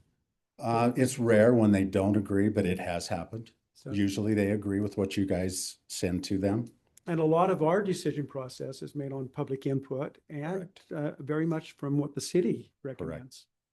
Yeah, so those all come into play. And some of the things you have to look at, I know this is a very controversial for this area in the city, and I understand that. But your job is also to look at what is the whole picture of the city? How does that affect this area? How does it affect other areas? Is this something that is detrimental? And are there legitimate reasons to say yes or to say no to allowing this to move forward? Because there is a lot of stuff happening in, specifically in Idaho, where either the citizens have come in and sued or the developers come in and sued, and they have lost simply because they didn't have valid reasons. So, and I'm just going to take this as an example. A traffic study. Traffic, yes, it can be difficult in there, but if there is a solution to keep traffic at a level that is acceptable, you can't use that against it. Right. Same with anything else. You got to have a legitimate reason either way. And that's you guys' job, is to find those legitimate reasons to approve it or deny it, whatever they are. Alan, That answers. can I ask a question? McKay, go ahead. Yeah, will you just explain when you step up at the very beginning of a public hearing and say that the city has given the green light on this project, will you just give a brief overview of what that includes? Okay. So when the applicant comes to us, as stated by the applicant, he comes in first and says, I've got an idea. We put our READY team together, which consists of all of the department heads that are involved in working on that, approving it, or monitoring what's going on. They present what they want to do. Our job is to show them, here's the challenges you face, here's the requirements you're going to face. This will work, that won't work, you need to make adjustments. It helps that developer escape some of the challenges of a full application and having us deny it simply because too many things are wrong. And so we present those to them. He presents it. They'll come back sometimes 2, 3, 4 times, depending on, well, does this work? I fixed this one. Do you see any more challenges? And so when that's done, then the applicant finally, he submits that application to us. At that point, GIS is reviewing it, Public Works is reviewing it, Planning and Zoning is reviewing it. If it involves building department's reviewing it. Legal also checks in on stuff like the HOA, the CC&Rs, things like that. We're reviewing every aspect of that to see, does it meet the regulations and code requirements that the council has approved? And so we have to follow what they say, or we have to follow the adopted state codes, city codes, or national codes. We're reviewing all of that to make sure it meets that. At that point, if we see they have met the requirements, then our job is to come to you and say, they've met your standards as a city. Now it's up to you to decide, does this fit within there? And we will sometimes say, we don't recommend this because we don't believe it fits in this space or in this deal, or they haven't quite met the requirements that we want to. And so if we feel they've met all the requirements, we say, on our end, they're good to go. Now it's up to you guys to decide whether to recommend that to city council or not. I have one question. The reason I asked for that clarification is because I've been on the other end of this, and I know that the city of Rexburg is not the easiest municipality to work with in these regards. And Keith and his staff and all others, when it comes to traffic, when it comes to water, sewer, all these different critical matters require a lot of information on the front end and a lot of engineering. And so that was something that I heard was, pieces of traffic reports and and foot traffic and other things going on here. And so in my mind, from the other end of that, if I'm looking at Highway 20, I can't think of a better way to step down from an increasingly busy highway towards residential than to go with a band of a little bit higher density that somebody may not plan to live in for 50 years, but for 5 years, they're okay hearing a little more highway noise. In my opinion, this is a continuation of what's happened south of this project, and I think it makes sense. And the comprehensive plan is kind of a target that we look at one specific point. But if I'm looking at this now, I don't see why we wouldn't consider that as a continuation of what's already happening to the south. And for your information, since we adopted the 2023 comprehensive, we've had 5 comprehensive plan changes since then. So it is something that does happen.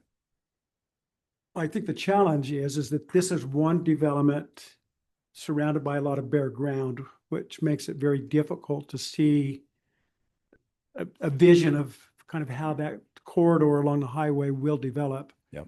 I know for all my life, the last 40 plus years living here, coming north out of Idaho Falls, it just like all those commercial developments, their backyards, their backlots there along the highway, and it just always looked like junk.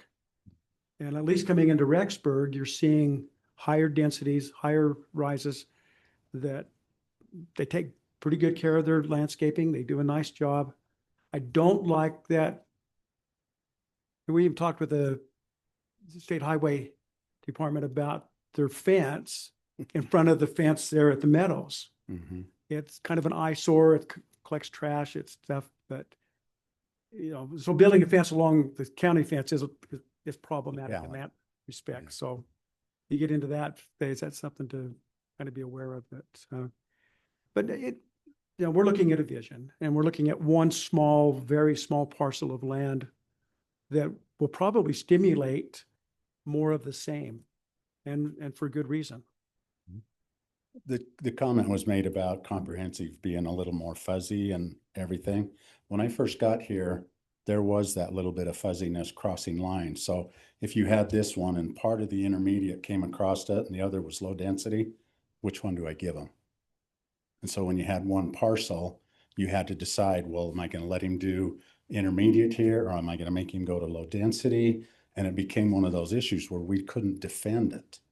So that's when we backed off and went to parcel lines going, you own a property, yours is comp plan X. And then they could make that change. So that was one of the reasons we went away from the fuzziness and trying to do that. And the goal is you try to look at it as an overall picture. How do you see this growing? The eventual growth on the west side of this freeway is going to be immense in the next 5 years. And bottom line is 12th will have to grow to meet that. And it's not going to happen. The study for the crossings, we were denied the grant to study it. So that one has been shut down officially. So now we've got to find another resource to be able to come in and study that to find out what is our solution. We're looking at those. And I will tell you this, Keith is constantly looking at how does it affect the roads? How does it affect my sewer? How does it affect my water? Can I provide the services? How's it going to impact the neighborhood? What can I do to mitigate that? He's working on stuff right now on the intersection of 12th and Main to make that flow faster, better, with less stops in there. He's looking at stuff down on University and 12th. How do I make that better? The county is actually punching through to 3,000 on University. So that will give us another outlet to the west, which will again relieve some of that pressure on 12th. These are things that he is constantly juggling, looking at to do that. So when he comes in and somebody says, here's what I want to do, he's going, how does it affect my plans? And is it going to make me move something up or move it to a different position? He has to balance that. So Alan, you just said that the county is punching through. I thought they were supposed to do that this summer. Not done yet? They were, but they run out of gravel. They used it up all on their frontage road. Okay. Because the gravel pit's the one down there. just where you get to the stone place along the freeway. Okay. And so they burned it all up. So they've got to restock and be able to come out and get enough money. Okay, so it's not done yet. So we can't Haven't even alleviate yet started because it, now. oh, haven't even started. No. Okay, so Their we job can't is- count on that as a The help goal is to start on it this summer, this coming summer, spring in another, in 26. okay. And And, so and then you were saying we were denied the grant for the 7th South going across? it was a study to do 7th, Pole Line and Moody. Not only study it, but design the freeway overpasses. And we were denied all 3 Well, there was one grant for 2 million, which would have paid to do all 3. and we were denied. Yeah, that was one of those that when it came in, Trump shut everything down Mhm. and put it on hold. And then they come back later, I think because of the big beautiful bill, then it rejected it, shut it down. So we don't know where that's going from this point. We apply every time we can for whatever grants we can. But we're always looking for that to alleviate. And right now, an overpass like that's about $25 million. Hmm. 25 million.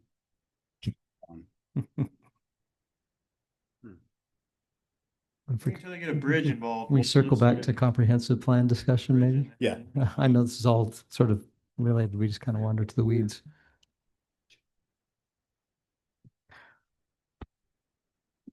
Yeah, I wish there was a way to, to make, because again, thinking back on just comprehensive plan, I wish it were a way to make LDR3 without changing comprehensive plan. That would be my. Isn't it more of a preference. continuation of the current? It Yeah, is, It's a continuation, but the issue is what you can end up doing. with what's it. possible. I have to think about the Increases the density maximum of the- possible that could go into that territory, regardless of the projects that are being proposed, which we're not considering. And granted, that would still have to go through. It still has to go through this process, and so we could still easily say, hey, we don't want that. Just to comment on that, Randall, and for everybody. You follow it up immediately, you lock it in by the zone. Well, right. That's and the follow-up to this. That's the follow-up. So you have the power to allow it tonight or deny it tonight. That's up to you. Yeah, tonight. Tonight. Right, tonight. The disadvantage we have is that we don't see the zoning and we don't see the plat map. But that's not, That's right. We that's don't- not part we of don't this see it. discussion. This discussion has to focus on the comprehensive plan, not the project or the zone, Right. in my view. And then when we get, Agree with that. and then we get to the zone. We and need talk to, we about need to finish we that need to discussion focus and on then the talk zone, about. Not the development. That's future S's problem. And everybody gets strung out on that. Okay, so I'm going to give you my 2 cents. Are you ready? So the meadows were built a longer time ago and were part of the county, and then they got annexed into the city. And so that density was created without thinking about the growth and what that should look like exactly because it was grandfathered in. Just like those who were across the highway were grandfathered in, so was that. And so to look across the highway, for me, that's more irrelevant, just like Mr. Johnson mentioned, I agree. because of all of the connectivity that's available there. On this side, it's more concerning for me that we put those higher densities right against the highway in that there is only one way out, and that's to the 12th West. If there were a frontage road coming down through there and they'd have 2 ways, that makes more sense to me. But where we add all of this density, if there were something big that did happen, it would be difficult to get a lot of people evacuated out of there. So that is one thing that I'm looking at, but even more than that is what are the possibilities? I love that Mr. Diaz is very interested in making solutions for the concerns that are in front of us. He's one developer. What if we agree with this and something happens, and just like what has happened before, and let me tell you what, the Birch property was there, and several times they came and said, let's change the zoning, and it didn't get changed. It finally got changed to LDR1 and LDR2, and that was approved because that was a step down from the rural. And then the one who was planning to develop that went back and found out they were charging him more money to get it to develop. So he no longer chose to develop that nor buy the property. So that could happen for Mr. Diaz too. And so we can't take a look at what he's doing exactly because we have to see that MDR1 as a possibility. And I'm not a fan of putting that. I understand people want it against the highway. I don't know why that just doesn't, it doesn't feel right to me to throw people against the highway like that in huge numbers. The plan that it is right now as LDR1, LDR2 makes more sense for me. And if we were to zoom this out and take a look at the bigger picture of all of it, we can see what's to the north, we can see what's to the south, we can see what's coming across. If we look across the street, it's a lower residential across over where the Parsons live and back in that area, which is in the impact zone, but part of the county. Those are bigger lots over there to show that we could stay in that lower residential because it just makes more sense in this particular area to do that. There is a question I do have that I don't know how relevant this is or not, but is there any precedence for how much density is in an area before you get connectivity across the highway? Okay, so there's no precedence in any of that. We don't have anything set. Just based on traffic studies. Okay, all right. So I didn't know if there was something there because there's a lot going in over on that side and there's not a lot to get out because it's a mile this way, a mile that way, 2 miles. Okay, all right. And then I think I need some more explanation if we add more people who can pay for more roads with their taxes. I don't understand how that makes it work better because those people are using the roads. Well, That doesn't make sense to me. I would say we're already able to add more people there because if this is already LDR2, LDR1, and Yes. it could be changed to LDR2 Yes. because of the comprehensive plan. So there will be more people there.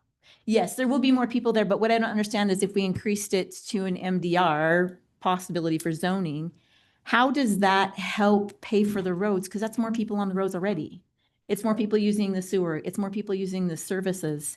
I don't understand how that benefits the city. Do you, Alan, can you help me with that? That would be related to the development and then the traffic study and what comes out of that traffic study that's required to make improvements to handle that traffic. To handle that traffic? Because I know as far as impact fees, developers pay this impact fee by putting the road together, by connecting to all the utilities, all of the things. But what I don't understand is people will then be using it.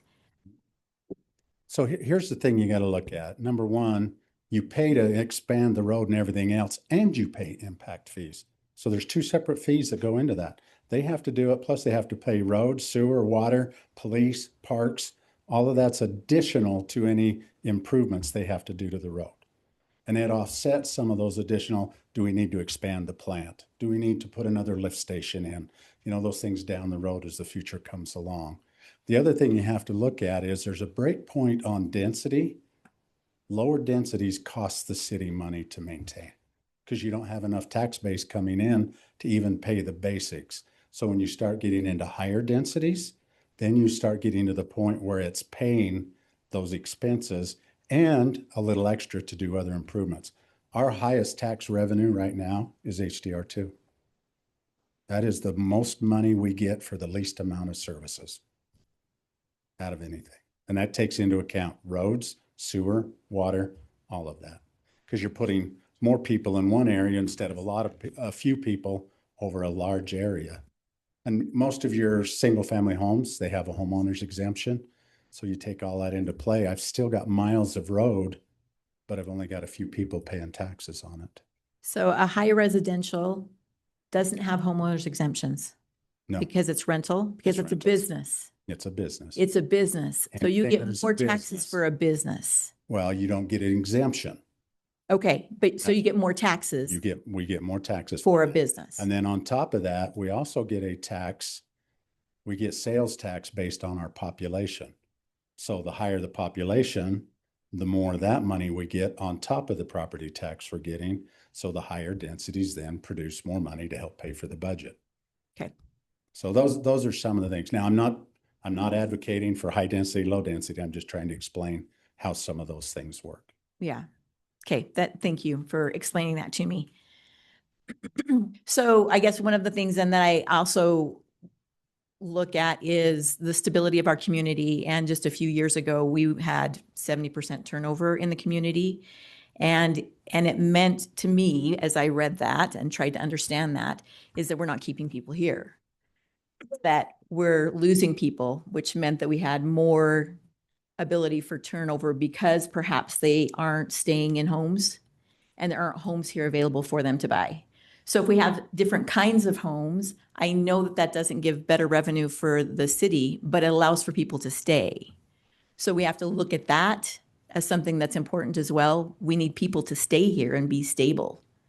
And if living in apartments doesn't keep them stable, then we need to look at some other options for that.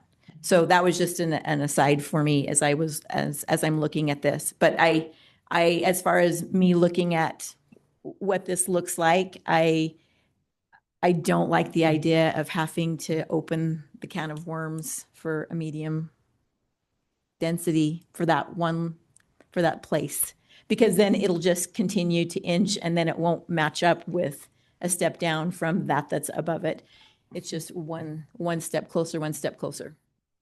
So I will say that with the ingress and egress on the property and making sure that there's enough for the traffic to flow and in case of emergencies, and that's also something that Keith would look at in his office to make sure that we have the fire department as well is going to look at that too, to make sure that there's always good access to it.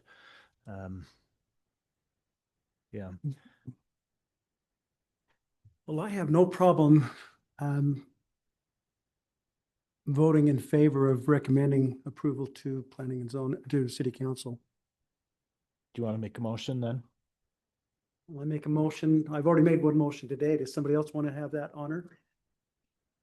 I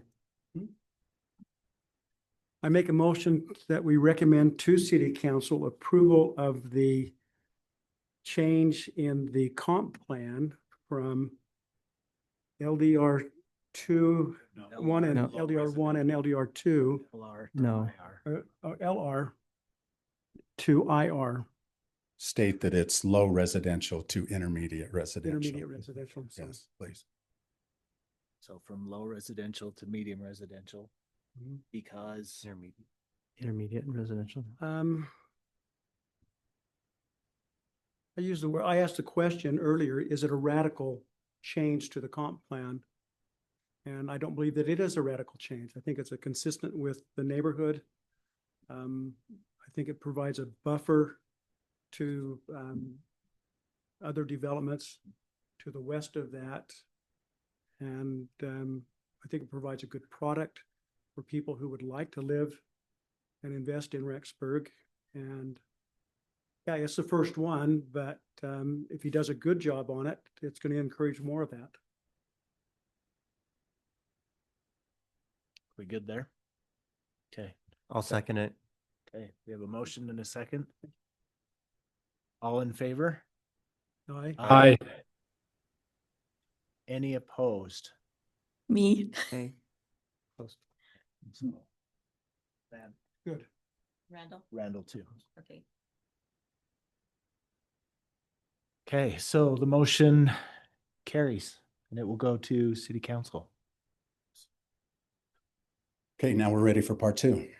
Yes. This one, you are not looking at the comp plan. Now you're looking at zone. And because you have approved or recommended for approval, you have the opportunity to do the same thing and recommend approval for this or denial, whichever you choose to do it. So the applicant is looking at two different options in here. You're looking at the front half, which is LDR 1, taking it to LDR 2, and then taking the LDR 2 to LDR 3. So we'll let the applicant present that side of it. And let me see if I can pull your deal up again. Well, as you pull it up, as I mentioned before, our goal is to step back. Speak into them. Oh, sorry, I'm loud normally. I know. My goal. Catch it for the record. For the record. Okay. Sometimes tell me if I'm too loud. My goal is, as I stated before, to start with an LDR3 next to the freeway and then bring it down. And then, so we're trying to bring it down to an LDR2 and then do single family. And so right now we're looking to, as you see there, right now it's currently LDR1 and then LDR2. We're asking the council, and you're right, you made a decision today, or a recommendation, excuse me. And as it goes to intermediate, yes, it could go to MDR1, MDR2. I'm not asking for that. I'm asking for an LDR3 in the portion, the 6 acres or 6.5 acres that abut the freeway, and then the next portion to go from LDR1 to LDR2. I can't get into detail as to why, right? I'm sorry. So I don't know if you have any questions for me, but that's the request, to kind of take, like I say, I'm hoping that, and after talking to the city many times and hearing the input, we're not looking to try to make radical change, as we talked about, just step it up. So we're going from LDR1 to LDR2 and LDR2 to LDR3. Thank you very much. Any questions for me? No? No? Okay, so as staff, I think I hit the button to shut it off. As staff, here again, we look through this, same thing, same exact things, traffic study, impact, fire, what it's going to do zone-wise, all of those requirements, what levels they can reach in densities and all of that.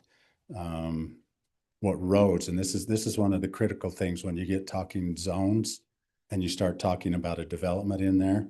This is where Keith and the fire become very critical, because they start looking at it and going, as stated was earlier, how do we get them out in an emergency? Well, once you reach a certain number, typically with single family homes, anything over 30, you have to have a second exit. And so that's going to be a requirement, which, well, even if he develops now, once he exceeds that 30, he's going to have to do that. But that's looked at. The width of the roads is looked at. And those all come during the platting process. But he's aware of that, preparing for that for the next level. Public Works, again, how do we get sewer and water in there? Keith says we have the ability, we have the means. There's going to be a required road on the north side of that property if he wants to develop this to be able to bring sewer and water in a public road. He has to find another out for his second one in that, or he can't build. So those are things that are reviewed. Planning and zoning, I'm just looking at and going, making sure, are you meeting the requirements? Which, until I get a plat, there's not a whole lot I can look at other than say, here's what you can do. What's allowed in the LDR3 is 10 units per acre. They can be single family, they can be duplexes, twin homes, or they can be townhomes. LDR2 only allows single family, duplexes, and twin homes. They cannot put townhomes in that. So that's something for you to be aware of. That's the maximum in either one of them that they can do in that sense. So at this point, staff has reviewed it. We found that he has met the requirements, and we recommend it to you for recommending approval to City Council. Can I just say one more thing? The reason why it took us so long to come before you is because we were very much aware of Keith's requirement, and in order to make sure we have the secondary access, it took us a while to make sure we had all the pieces of the puzzle, because we want to make sure it's done right and have that secondary access. Okay, thank you. Can you pull up the zoning map for us so we can see the surrounding zones too? There's your zoning map. You have RR2 to the north. You have LDR1 here, LDR2 here. You have RR1 here. Why isn't it bringing up my zoning? RR2. That is RR2. This is RR2 here, and which goes all the way down into here. You have the MDR1 here in that situation. In the area, if you go out a little bit, you have some LDR3 over here, which is the same zone that he is requesting up here. The LDR2 does match some of the others. All of Summerfield, the rest of it is LDR2. So it's something that is happening in this area. This one's already LDR2. We do have some MDR2 up in here that is going on. You have some RR1, and a lot of this that's not in the city is still RR1 or tag. We see that in further ones in there. So That gives you an idea of what's in there. And most of this that's R, What's the It's zoning on the undeveloped. Dean Schoon's property? he's our R1. He's the same as this, all of that. But if he develops it, He'll have to annex and he'll have rezone if to he wants a go to higher different one. density. If he chooses to, and he's right next to MDR1 or 2, MDR2. Yeah. So that could come in from that direction. But at this point, we're talking about the Birch property and what he's requested. We still have to put a public hearing. Can I ask a logistical question? Yes. So, where I stated I wasn't interested in the comprehensive plan change, do I still go ahead and vote on what I think You for can still vote. LDR3 or not here You can still and vote. give my opinion on that? Yes. Okay. Yeah, that doesn't exclude you just because you said no on one. You still have the right to vote Thought on I'd the check. second one. Good question, though. Thanks for asking. Any other questions for Alan before we move to the public input? Oh, I have one more question. So even if we made this to change to LDR3 as a zone change, someone could come in later and change the zone on that by applying for a new zone They change. could ask for a higher one, yeah. Right. Got it. Okay. But then we would- So this isn't locked in because someone else could come and ask for something different. Nothing's locked in the city because everybody can come and ask for a zone change anywhere. Okay, thank you. All right, we'll open up the public input portion of the hearing. Again, the same rules apply. Limit it to 3 minutes, please, and try to keep it focused on the zone change. We can't really talk anything about the specifics of development, just what the zone allows. So we'll go ahead and open up the public hearing, the public input portion, and we'll start with those who are in favor and then move to those who are neutral and then those who are opposed. Are there any in favor?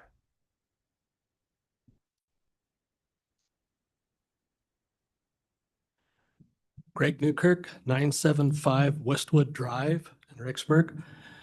I am in favor of this zone. I think it is a modest proposal, especially splitting the property in that the LDR3, which would envision townhomes or other design, but most likely townhomes, and then tapering off to duplexes and possibly even single-family homes as we see over in Birchwood. I think it's a good design. It's a good transition. I think it fits. That's all I have to say. Thank you. Any others in favor? Okay, seeing none, are there any that are neutral? Okay, then we will open up for those who are opposed. Yeah, just come up, go ahead and come up to the mic and give us your name and your address and you got 3 minutes. I already did. I realized I said I was opposed to that. Oh, Kathy Parson at 298 South, 12th West. Because of traffic is my main problem. Because I do a lot of yard work. I am out there all the time when it's warm and I see the traffic and I don't want to lose our hole to our front door. Okay, thanks. Yeah, thank you. Any others opposed that want to make a comment?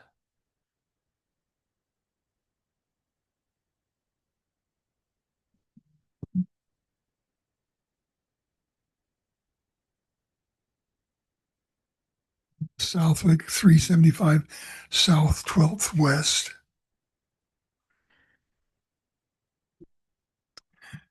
We talk about affordable housing. A person living in affordable housing uses the road just the same way as one that's in a larger lot. And so if you put more people, it's going to be more traffic problem. And so still opposed to the idea that it's better to have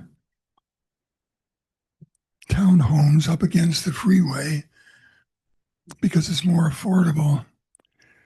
In our situation, it just makes the problem worse with the traffic.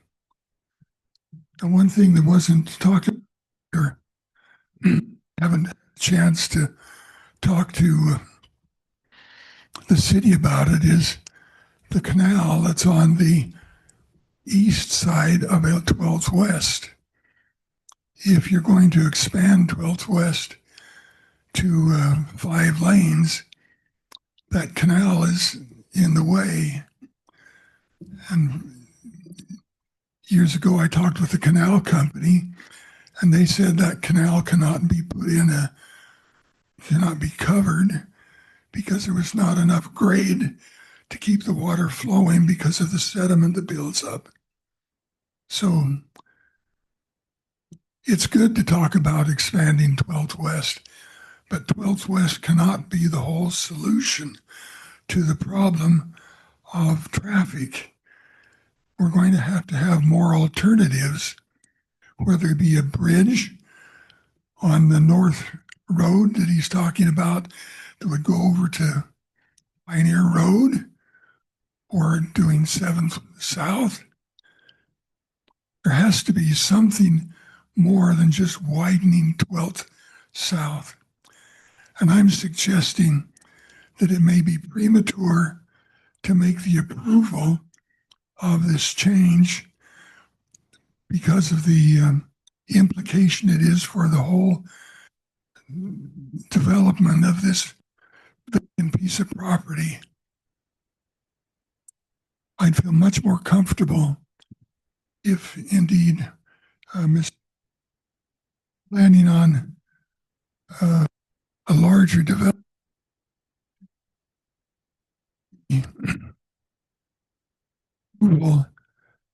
of this change until the bigger picture could be seen in the development of the greater amount of property. Thank you.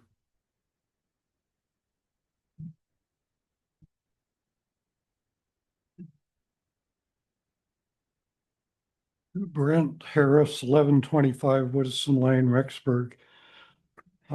Any zoning changes or housing development on this property should seriously consider the impact on the development of adjacent properties on the north and south. You can make a road on the north side of the charter school to get people out of this area.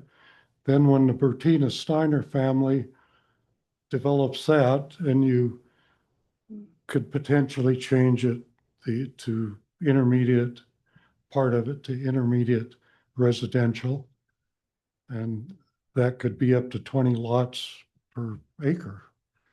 So you can have another going out from that. Then there's Wanless, or the Ward family property just south, which is RR1, and the John Steiner, which is RR2. So if they develop that, are you just going to have another road going out to 12th West? It seems like you should consider the big picture. Do we have a plan of 2 exits for this property? Do you own the land?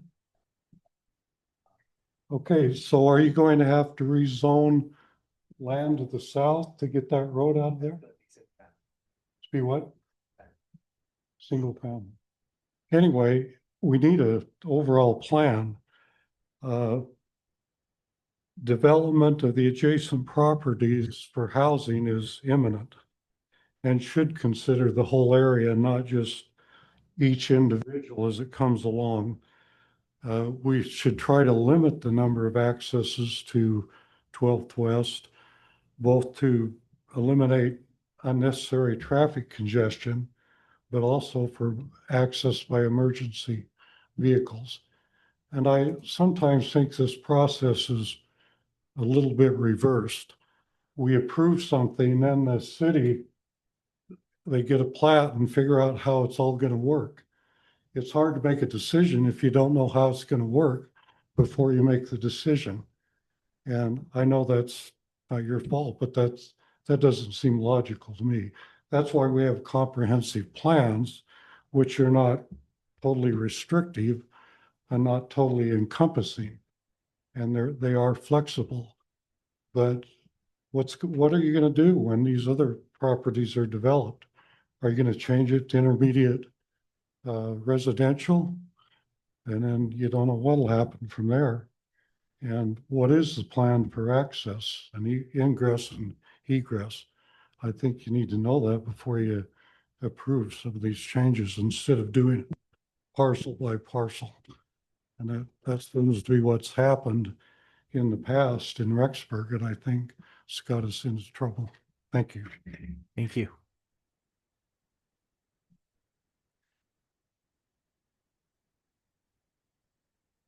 Again, Mike Evans, 2195 West, 440 South. I would just kind of go back to what one of the first comments that we heard tonight on the opposing side from Mr. Johnson. It just seems like, at least in this area here, there are some people that have been there for a while and people that want to keep that. And it doesn't seem proper, I guess, for an individual, a developer, to come in and be able to change for the residents that have been there. To make those changes. We've fought for some years on this, and they finally, from the R1 to the RR2, and then they finally, some years ago, a couple years ago, they said, okay, let's just do the LDR1 and the LDR2. That's that line that's moving, and now we're doing LDR3, and as was just stated, it's just going to keep going. I would hope that current citizens have some say, and that you're concerned about the current citizens and the people that have been there for some time and the lifestyle that they've had. Thank you. Thank you.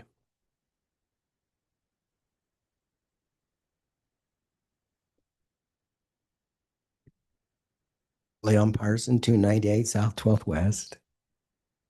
I'm a painter. I'm an artist. And when I do it, I have a certain size format. And I have to do research and get reference photos rather than paint on my mind. For example, I did the Rome, Italy mural. Kathy and I went there twice, took photos. I had guides from Italy, from Rome, and all kinds of people that I got information from. I had approximately 8,000 to 10,000 photos I had to choose from to do that mural. If I want to put everything in, it's a piece of junk. I cannot put everything I would want to put in. I have to choose because of aesthetics. To me, it's like Mrs. Gaddis said, it's the camel's nose in the tent. The Meadows was a camel's nose that should have never been allowed. This is the head of the camel, because it can just snowball. You didn't use that word. It just keep going, keep going, keep going. I strongly recommend we leave it as it is. Thank you so much. Yeah. Thank you. So if we keep having more of these, you're going to keep hearing from us more and more. Okay, I'm sorry, but okay. So Doug Thompson, 1053 Whittison Lane. Looking around, those here in the audience are people that live close to this, and to me, they've got skin in the game.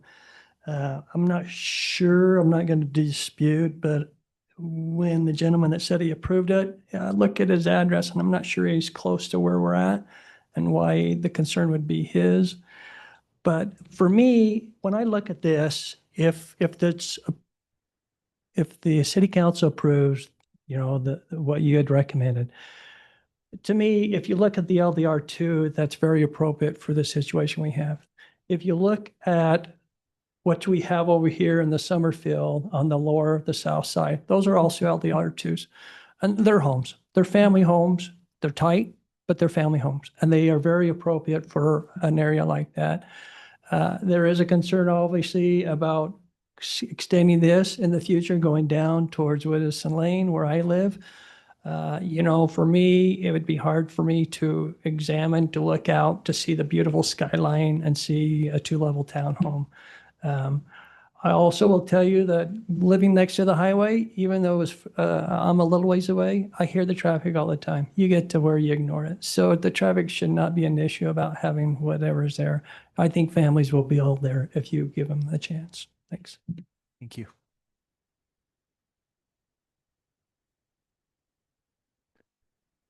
Any others opposed that want to voice? Just waste that I'm opposed, that's all. You want your name on the record for that? No, seriously. Yeah. Just, yeah, it's okay to. I think it's been clearly stated, some of the concerns. My name is Charlene Evans, 2195 West, 440 South.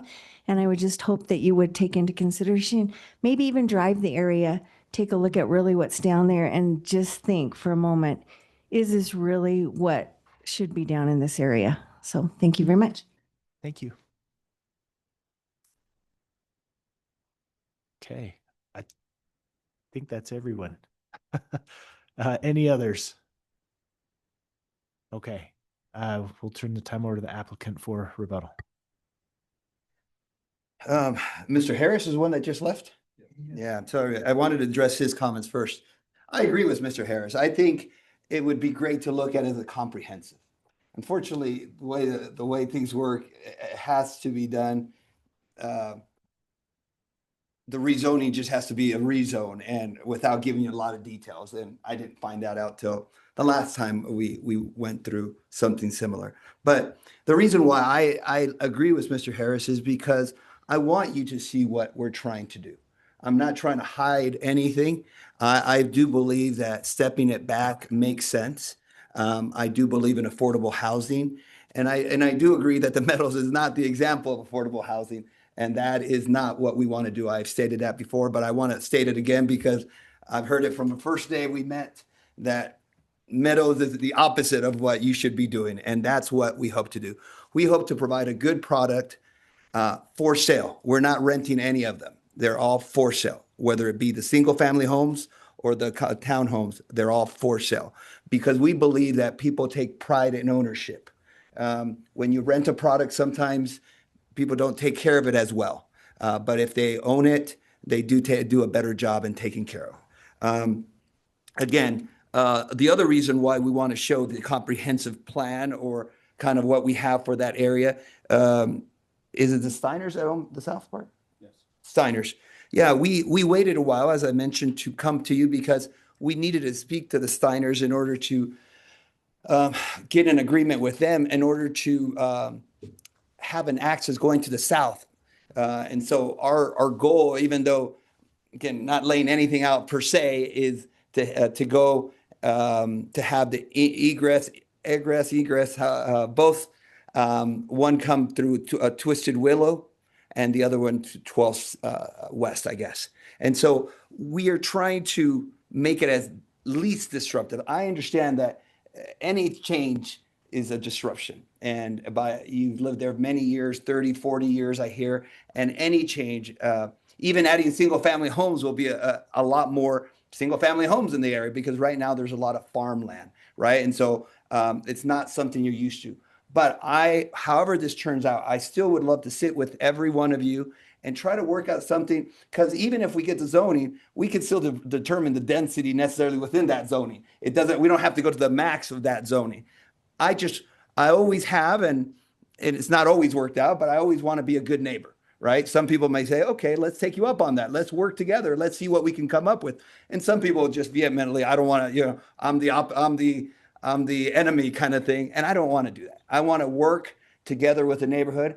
Like I say, it may not be 100% of what you want, and it may not be 100% of what I want, but I want to work with the neighborhood to get what I want, but get what might be a collective portion. But as I said, what I'm proposing is to set back gradually from more density at LDR 3 to an LDR 2, and then work to it with single family in the Steiner property primarily. That's to the south of this property. And so right now we're focused on that one piece, the Birch piece, the Birch property. And that one is we're requesting LDR 3 and LDR 2. And then the last thing I wrote down is, and I think that's it. I think that's it. But like I say, more than anything, I just want to summarize by saying, oh, Summerfield. That's what I want to see. They mentioned that Summerfield is a good example. Someone mentioned that, and I think you mentioned Summerfield is a good example. And we don't want to do anything different than Summerfield. Summerfield has a combination of single family, has townhomes. They've done a mix of, and that's what we hope to do. So part of our comprehensive plan is to have single family, twin homes, townhomes kind of product. So one, we don't cannibalize our own product, but two, it's a good mix. And that's all we're trying to do. We're not trying to, like I say, at the end, it's not a radical change that we want. We want a gradual increase of what's already there, and increase it from an LDR1 to an LDR2 and from an LDR2 to an LDR3. So I would ask for your consideration and for your approval on that. Thank you. Thank you. All right, we'll close the public input portion and open it up for discussion amongst the commissioners. So I'm just going to mention, if I understand this right, if we're at an LDR1, we're looking at quarter acre lots, so we could have up to 24 homes. We move it to an LDR2, that's 36. Is that right? And if we move it up to an LDR3, that's 60. Is that correct? No. Yes? Because it's 10 per acre. Acre 10. Right, so if there's 6 acres. Acres 60. Yeah.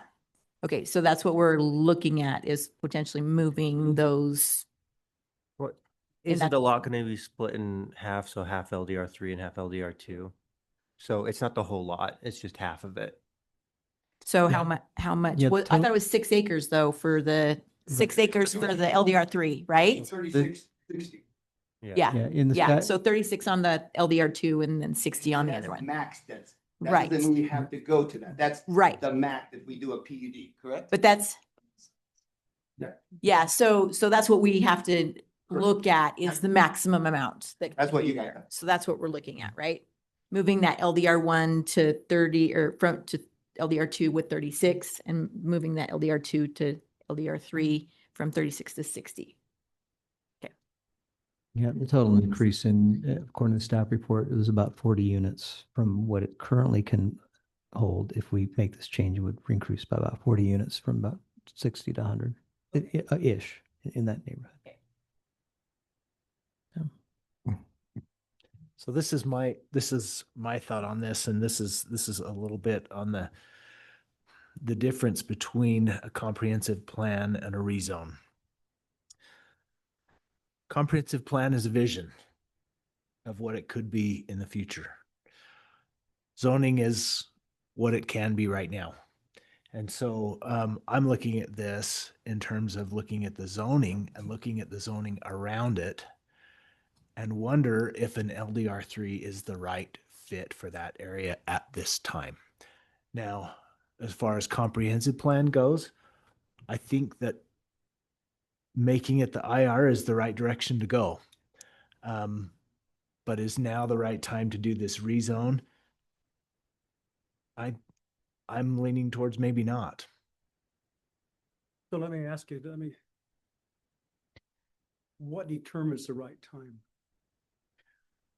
I would look at like how things are developing around it. And right now there's still RR2 above and below it. You've got the separation of the highway. So I don't know, would it be a good fit to put in something a little higher density when there's nothing else developing around it right now? But the school's also going in right next to it as well. And so I just think about it. If you have a small young family just out of college, they buy one of those places and the kids walk to school. And with Prep Up, I can't remember if it's K through 12 or how that worked. These guys are K through 12. Yeah, so you could have your kids going to school there their entire school career. So like for me, a little bit of my background. So I went to school here, graduated, got married to a local, never left. And after I got rid of school, most of my friends lived in the Meadows. That's the high density one just to the south. Like, cause that's where we could afford to live out of school. So I see this as a good thing for the area because it gives people a place to live if they don't want to own something. they don't want to live in an apartment, which is something that a lot of people my age or younger really struggle with nowadays.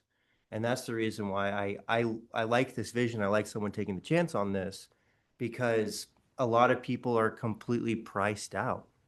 And the idea of townhomes that are still going to be astronomical and stretch a lot of people's budgets, there's still a chance. True. Alan, can you darken the parcel lines a little bit and tell us, remind us where that school is going and how much of that piece it's taking?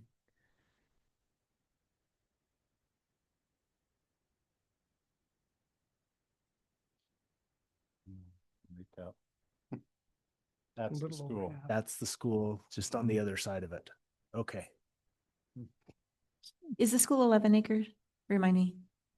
12? 12. 12 acres for the school. And they Yes. had proposed a road at the bottom and a road at the top, right? Because they were coming in for the, Be a road, the school's proposing one on the north. yeah, That will continue on through. They're proposing one on the east side of their property. Whether that happens or not, depends on how they work with whoever develops this. okay. Then there's one coming in on the south side. Yes. But it's not through. It's not through, it's for their buses. And for. It's coming in for the buses, right? Drop off. Yeah, okay. Yes. I want to Bringing that up, that's a good point. I want to address a couple of things that came out in the discussion, public discussion, that some things that bother me that I've been thinking about. You know, we live in a free market economy and unfortunately not a city, well, I'll say fortunately, not a government dictatorship, right? Where we can't plan everything out. The city doesn't plan everything out perfectly. We depend on developers and property owners, I would say property owners, to determine what's going to happen within parameters that the city, you know, sets to protect the community. And so we, you know, it would be nice to be able to say, yes, we're going to have some kind of central plan, but that's not how our system works. We depend on people who can develop things. And I said in one other meeting that, you know, the only way really under the system to protect that community is for the local people to go in together and buy that parcel of land and turn it into a park, which is also very impractical, right? Who of us have millions of dollars to buy the property? That would be lovely, but unfortunately, that's not the way it works. Now, having said that, we have an option I think, to recommend an LDR2 instead of LDR3. I think under this. It's already an It's an LDR2, but I mean, taking the LDR1 to the other piece to go. That's an option that we could recommend, I think. If we don't feel comfortable, those of us who don't feel comfortable making it LDR3, that's an option that we could do. You know, having said that, I want to go back and revisit this. It's not the right time. I've heard that argument for denying for the last 20 years. And anytime somebody does something new or different, everybody looks at it and says, that's not the right time. We're not ready for that. We don't want that. Mm-hmm. And yet something has to be the first. You know, the first settlers that came into this country, others looked at them and said, this is not the right time for that. And so we're afraid to recommend approval for a concept that is proven to be very effective in mixed housing, private ownership, affordable housing. And it's just, yeah, it's 13 acres surrounded by other undeveloped land that will develop. And if that land develops in the same vein as this, then it is, you know, do we want to encourage affordability? Do we want to encourage mixed use, mixed housing? You know, Daybreak is famous in Utah for what it's accomplished as a community. And this may just be, it sounds like it could be or should be the start of a new phase, a new vision, a new growth of the west side of the highway. yeah, and I would like that to happen in a comprehensive plan discussion, not in a piece by I think piece. your comprehensive plan is gonna change. Well, yes. Property owners are gonna come back in and say, Mm. you know, Yeah. for the sake of, Yeah, but if you're Daybreak, you're doing that as a community from the vision as from the get-go. well, it was a bigger tract, a much bigger tract.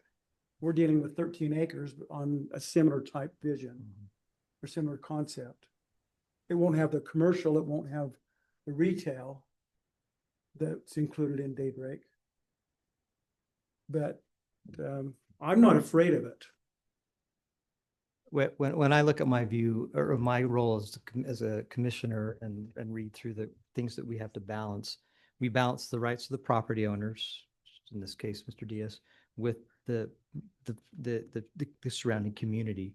We've talked a lot about potential community, the people that you talked about, right? And that you're talking about.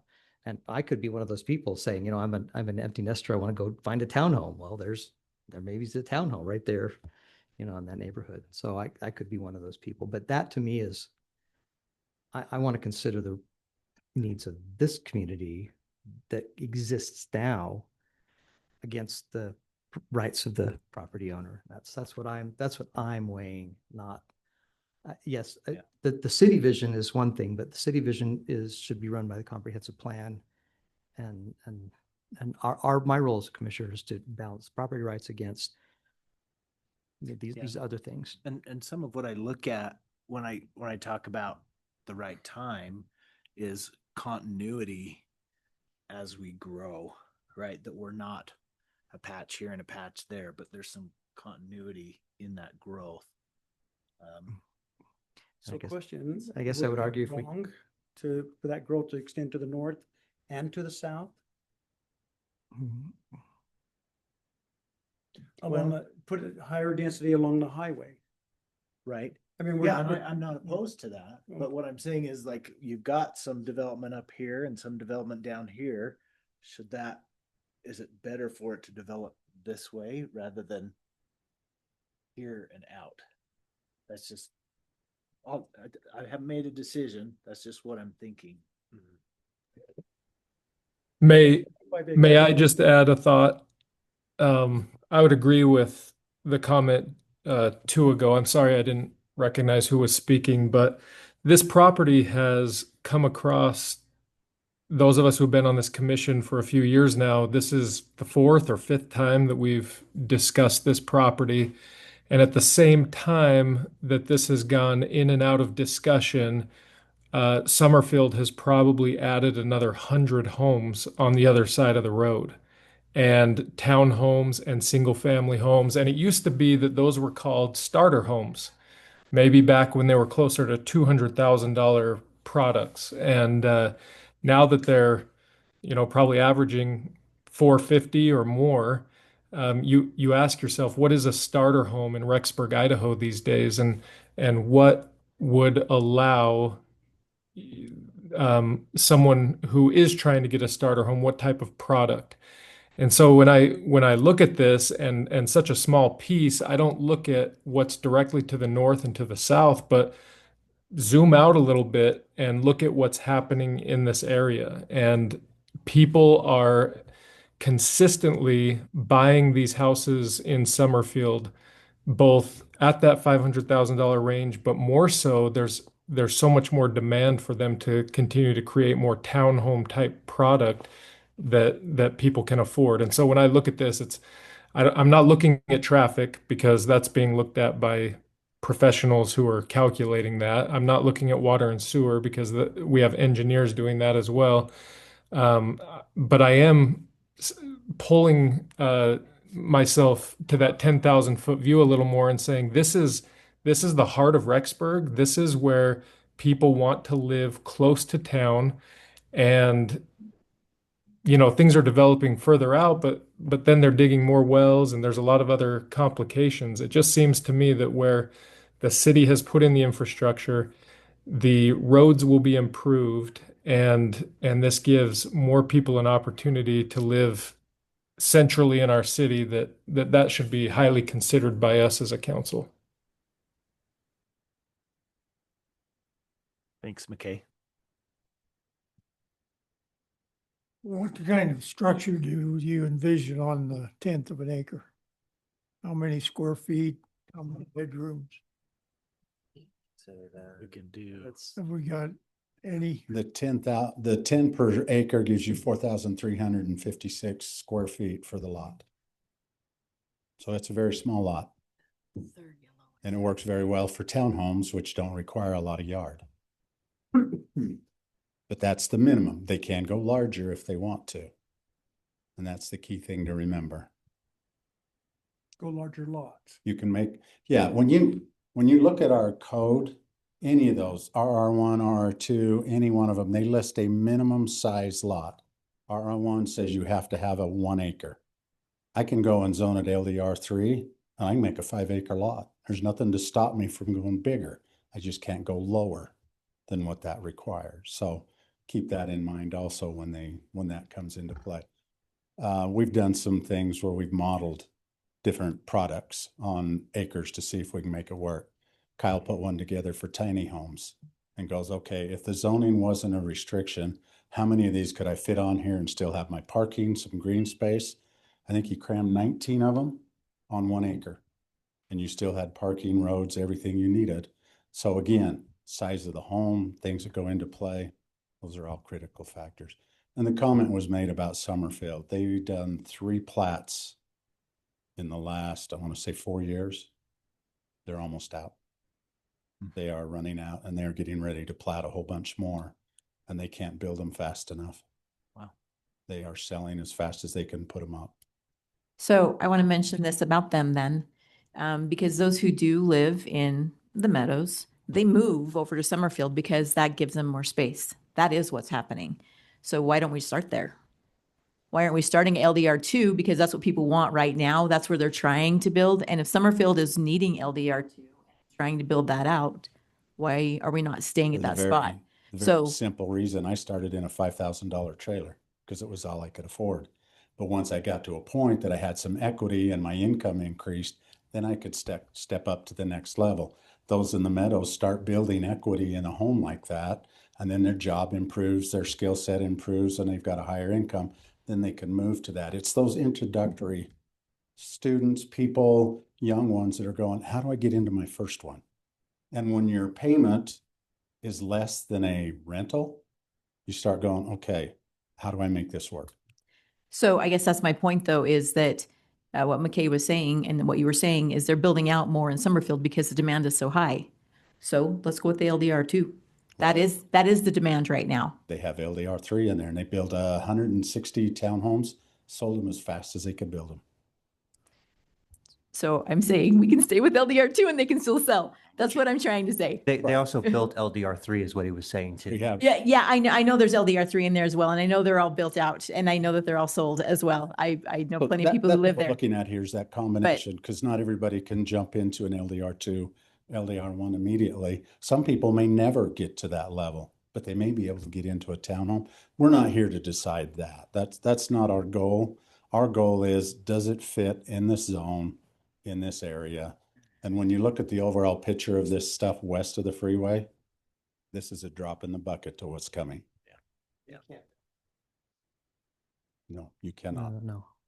Having the school there on 12th between this development, what this would be, or this zone, and 12th West does influence my decision.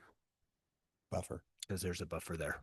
Well, and north and south could very easily go the same way.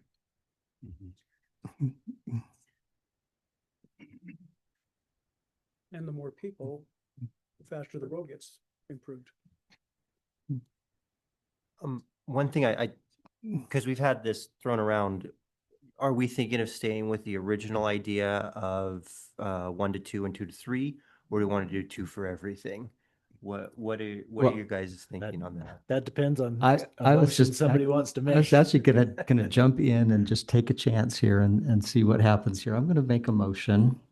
Discuss it before you make a motion, so it's not a procedural mess. Okay. Because then I thought we had. Katie's sake and for the minutes. Oh, I'm sorry. I thought we had discuss the motion or discuss the issue. I would discuss the motion before you make it to see where it goes, just so we're not Okay. You see what I'm saying? Again, not speaking on the validity of any motion. We've done this game before where when we take a shot with a motion and then it turns into a 45-minute mess. And so again, I think that there's a reason that you do a blind vote or a little bit. Sometimes you feel out the room a little bit before we turn that into All right. a full motion. Well, I think Hey, the problem is parliamentary. going off of what Brian said and what I suggest, I mean, I would suggest maybe I would make a motion that would turn the whole thing into LER2 instead of LER3 and 2. That would be. And I wouldn't second it. Okay. I'm good with the motion as it has been proposed, is more of what I'm looking at. And I would second that. Tammy, would you second my Oh, motion? I'm curious. I would second. Oh. I would second LDR2, LDR2. I would second that. Changing from LDR1 to LDR2 and saying LDR2, LDR2. I also wouldn't go that direction. I would do the LDR3 if there was some condition. I mean, you don't want to turn it into a trailer park. You know, I know that allows manufactured homes. We don't see that. Yeah, but that's only the CUP. That would have to be approved Anyway, separately by us as a but CUP. it was a nice little 2-bedroom townhouse.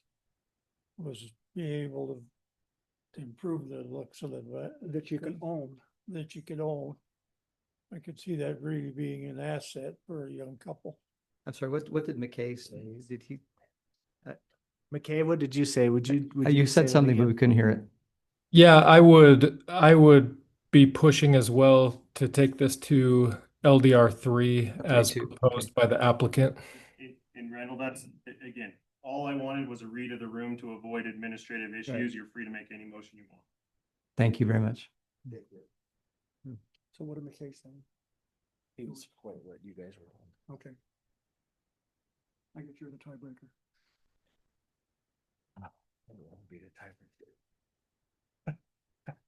Actually, I'm not the tiebreaker. Now that we've discussed it, I will go ahead and make the motion that we recommend to City Council that the zone change from LDR1 to LDR2 so that the entire parcel is LDR2 because it's more compatible with what's currently in the area. And that's my motion. No, that's not very cool. And do you have to add to that motion that the LDR2 stay LDR2? Does that have to be read as well, or no? Yes, so we just need to clarify that this isn't this isn't what is necessarily being sought from the developer. Right. This is a okay. deviation from that. Okay. And they vote on what's being sought first. They can make any motion, again, they can make that motion as long as each commissioner understands that this is not what is being sought originally from the developer, that he is requesting LDR3, and this is a motion that deviates from that down to LDR2. Yeah, and is that, so are we on the same page there? Yeah, And again, question. this is just clarity for the record. There's two things on there. One is to move the LDR1 to LDR2, and the other is to do the LDR2 to LDR3. So if we only did the LDR1 to LDR2, we're denying the other, but we're approving the one. So would we need to make? Could we split it? Do we have to do one motion for both? Oh, or can we do two motions? You can do it in the same motion. You can do it in the same one.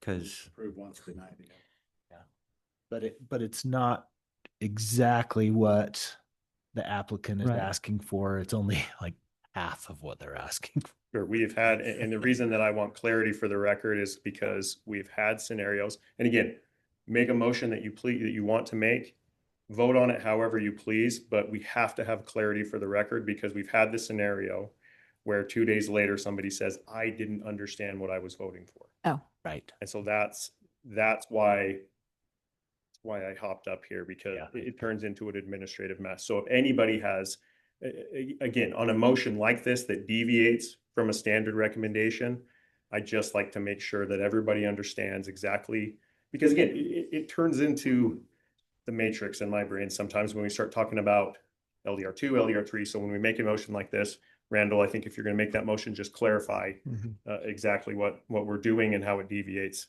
and we'll be fine there. I don't know if the motion's been fully made yet. I would prefer that we vote on the motion as it's been proposed, just to avoid confusion, if that makes sense. So here's a little bit of clarity. You guys just made a motion and passed to change to intermediate. You cannot approve it to LDR2. Now it's in violation. Now it is not in accordance with the comprehensive plan. So this bifurcation would be outside of accordance. And so legally, I would You can't advise even you do that. that you cannot make a motion that is not in accordance with, well, You can deny. Comprehensive plan has not been It's been changed yet. recommended, though. It has not, It's only been recommended. It not been hasn't voted by changed. city council. Not been changed.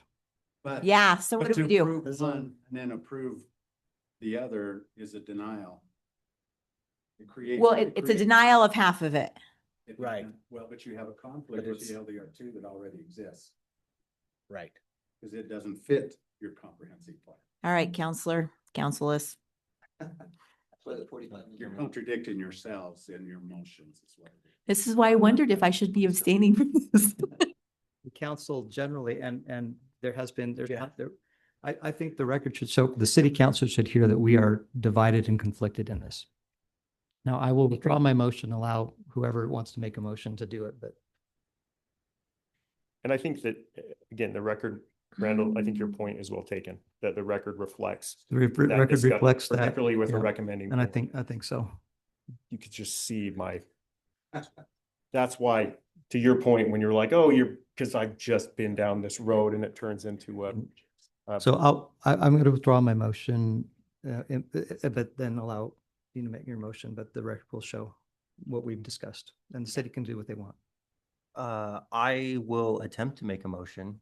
I've never done that before, but Help you. I make a motion that we Recommend. recommend to city council that we rezone the lot from LDR1 to LDR2 and LDR2 to LDR3 because of the growth in the area that we see that it matches where that area is moving.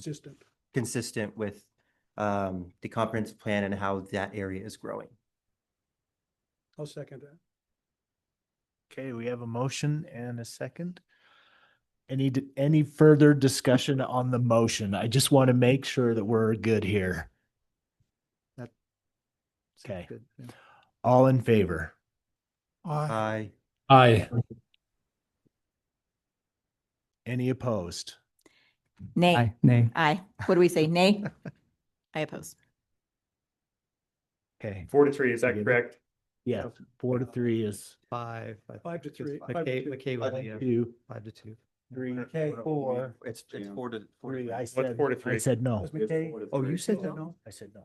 Oh, okay. I'm sorry. I didn't catch that. 4-3 then. Randall, and opposed, I have Tam. And me. And Jim. Okay. That's 4-3. Yeah. So the motion carries, and again, I like Motion carries. people. Oof.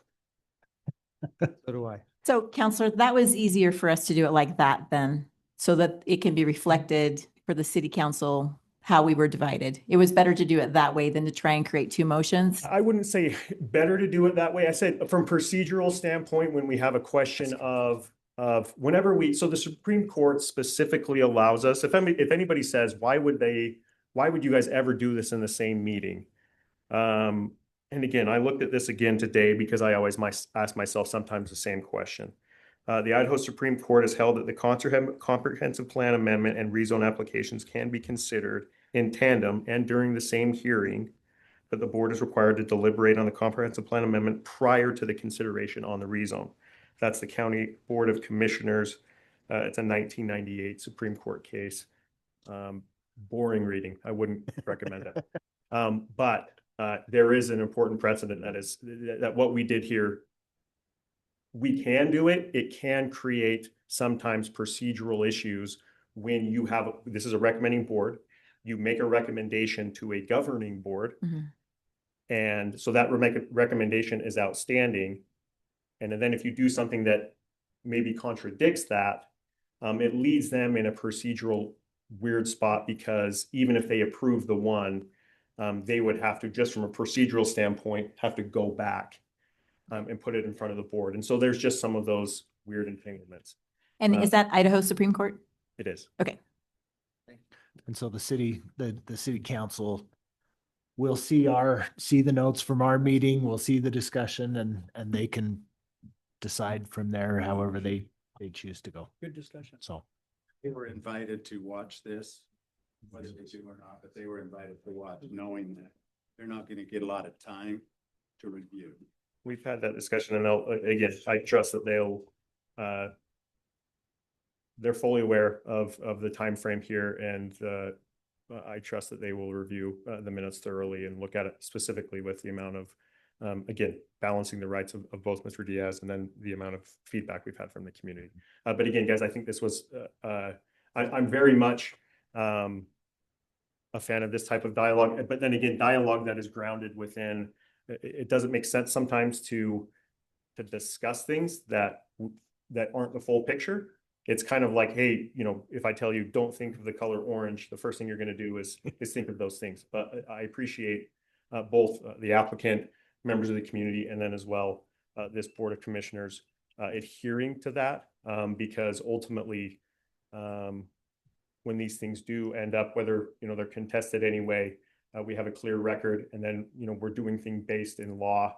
And it's just more than anything, it's the appropriate way to do to fulfill our responsibilities within the guidelines that we're given. So again, it's not lost on me that these things can be painful, a long discussion to get through, but I thought it was appropriately done tonight, and I commend you for that. thank you. Yeah, I thank you to everybody who's here for your patience. This is the process, and it takes some time if we're doing it right. And I'm glad we took the time to thoroughly discuss it today. So thank you. Next meeting, January 8th. Yes. And comprehensive plan map amendment and a rezone. You will have 3 more of these in the next little while. Okay. The same deal, so. We'll get more practice. And there's potentially going to be some plats that will also show up at that meeting, so. Okay. Be prepared. Okay, so buckle up. Yep. Okay, we'll go ahead and adjourn the meeting then. Alan, did you have anything else before I do that? No, I just appreciate you guys digging in and asking the deep questions. We're not here to force anything down your throats. We're hopefully here just to inform you so that you can make the best decision you have. So I appreciate you asking deeper if you don't quite understand. Yeah. Okay. Thank you. Thank you. We're adjourned. And let the record show that democracy is missing. You did a great job. It's better.